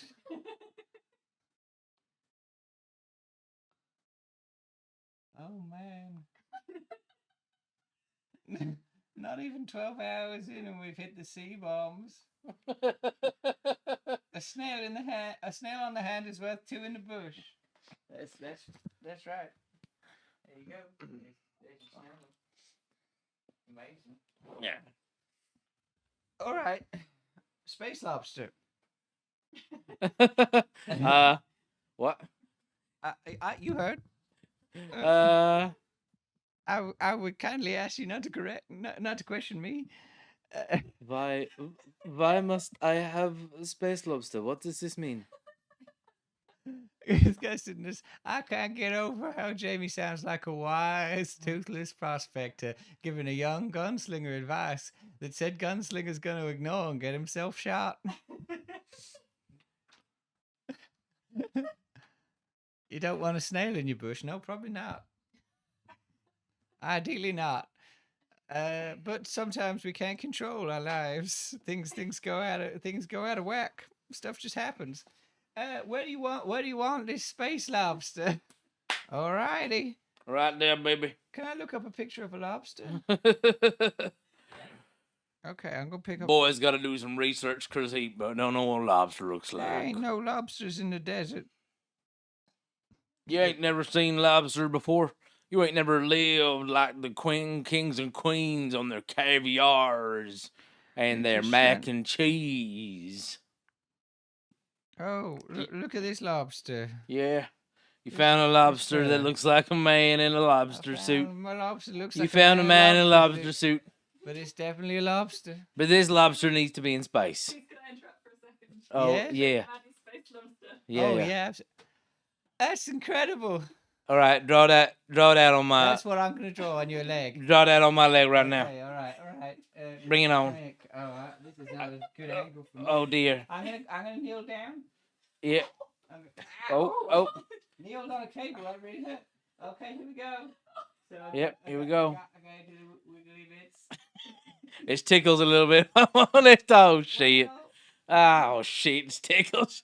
Oh, it tickles somebody. I fucking hate it. I fucking hate it so much. I'm a ticklish son of a bitch. And this, Stop wiggling, fella. I'm trying to draw Teddy. I'm trying. You keep wiggling, it's gonna come out all wrong. It's all the laughing. It's all the laughing. I swear to God. You got to stop wiggling, fella. Teddy's not gonna make no sense at all. Ah! I Fella, come on. God damn it, James. James, I'm almost just there, don't you worry. you're not done soon enough, boy. You're not done soon enough for me. I like my accent's just an angry wrestler now. I'm just macho man, macho madness. Randy Savage. Whoa. Oh, I knocked the microphone. Here we go. Hold on. I just sorted this out. Here we go. I hope you can still hear us and that things haven't fully broken. I want to show off the leg, but I don't know how to show off the leg. You can put it up on the table. Yeah. I can't see it. Yeah, we can't see if that, but I think that's fine. Is it? Can we see Oh yeah, there we go. Look at my space lobster down there. It's in my lobsters. Oh yeah, That's beautiful. perfect space lobster. And we got my Yakuza man on my leg. Who is saying on his hi, thigh? donuts. Whew. Okay, so we got about quarter of an hour till we're expecting our next guest. So we got time for probably doing this song, and then the 4 compliments. Oh my lord. Oh my lord, indeed. What's with the voices? Have we gone insane? A little bit of column A, a little bit of column B. I came in from being in the cold room. And all the people behind the tech guest told me I had to speak. Oh, I see. There's a card that says you must speak with a different accent. It's interesting that you just took our word for it. I came in. Everyone said it was such authority. I just started doing it. No one tell him. All right. We gotta write a song. So it's a song to rival My Sunshine, which is another song I don't know. So could you possibly, tech team, could you possibly play us a song? Yeah. And then we'll have a listen. We'll have an idea. Of, Oh yeah, this is the bit where we put on the. is it Steal My bloody Sunshine? headphones, Oh, I don't we? see. Give me a moment. Give me a moment, please. Gotta put on the headphones. Thanks. All right, I'm ready. All right.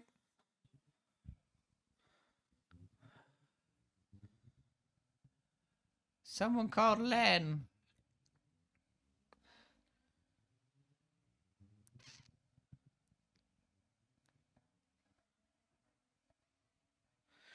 Oh, wait.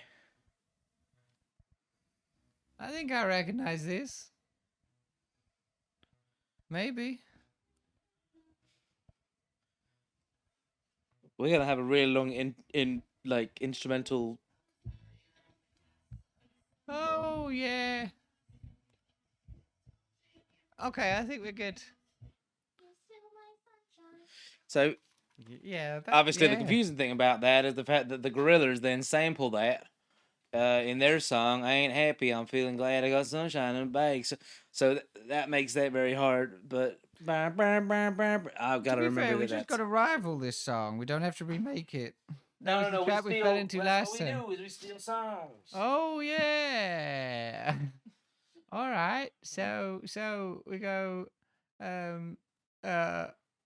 Oh balls! I don't remember anything. Wait, we don't have a theme. The We don't- theme is well- the song's rival, "Still My Sunshine" is a summer bop. So Well, it's got to be a summer bop. We got to write about summer. What kind of words bring to mind summer? sunshine. Sunshine,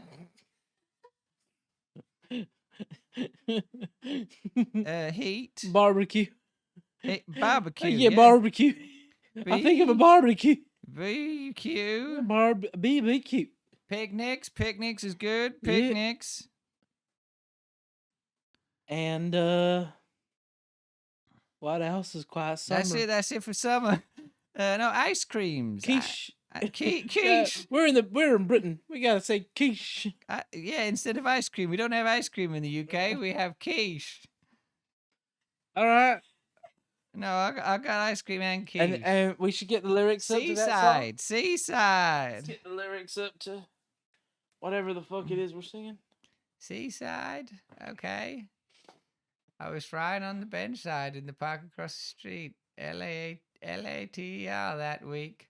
My sticky paws were into making straws on a big fat Slurpee treats. An What? incredible 8-foot heap. What? You still my sunshine. They're giving you the lyrics to the song. Yeah. that's why. What the Oh. fuck is going on? Okay. Sorry, I thought someone was just having a bit of fever dream. It sounds a lot like a fever dream to me. Okay, so we got sunshine, heat, barbecue, picnic, ice cream, quiche, and seaside. Don't worry, I'm gonna bring up the lyrics to this song, and we just gonna. I don't know. You want to write your own lyrics, or do you want to? We can write our own lyrics. All right, we don't need as into our own rhythm. That's It's what our I mean. own rhythm, yeah. Our own rhythm. All right.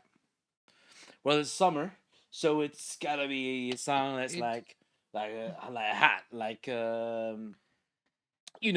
It's then hot they're in the summertime, sitting out drinking wine, have a nice piece of quiche.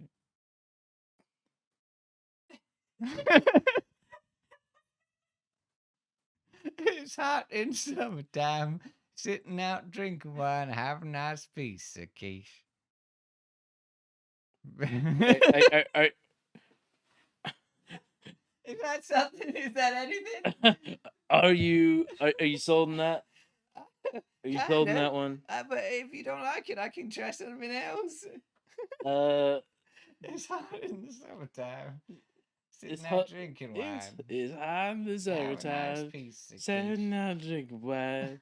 Have a nice piece of quiche. Now you have to rhyme something with piece of quiche. We'll be fine. Okay. Um, It's hot in the summertime. yeah. Hot in the summer time. Sitting out. Drinking wine. Drinking wine. Have a nice piece of quiche. Have a nice piece of quiche.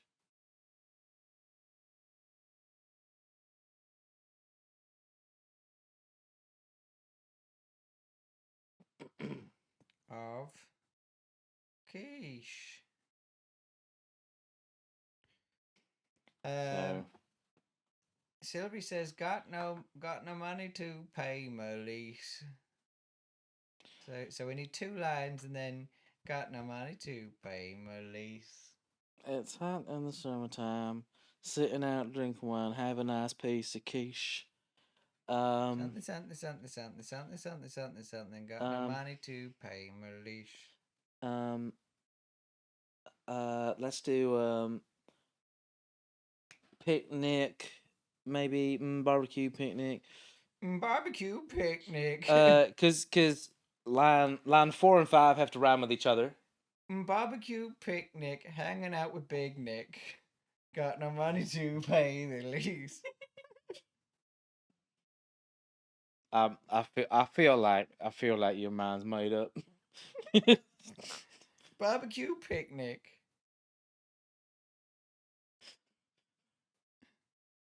Picnic. Hanging out with Big Nick. Say ice cream with Big Nick. That's more to the thing. Ice cream with Big Nick. Ice cream with yeah. Big Nick. Ice cream with Big Nick.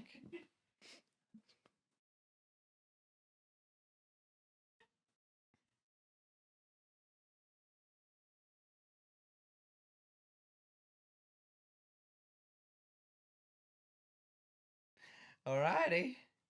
Here we go. Wait. I hate these accents. I Right, think mate. it's- All right, take me through the rhythm one more time. Okay. It's hot in the summertime. It's hot in the summertime. Sitting out drinking wine. Sitting out drinking wine. Have a nice piece of cake. Have a nice piece of quiche. BBQ picnic. Barbecue picnic. Ice cream with Big Nick. Ice cream with Big Nick. Got no money to pay the lease. Got no money to pay the lease. You ready? This is the number one hit. This is the number one hit. I feel less like this is a number one hit, and this is just what you could. This is what you could make. Are you saying I'm not a hit machine? I've got less confidence in this one, but if it's number one to you, then it still fulfills the quota. I think it does. So let's go. All right. Because we're running out of time and Joe's already here. So, 3, 2, 1, go. It's hot in summertime, sitting out out drinking wine, have a nice piece of quiche. Barbecue picnic, ice cream with Big Nick, money to pay the lease. There we go. That's our number one hit song. Oh God, help, man! Oh man! Right.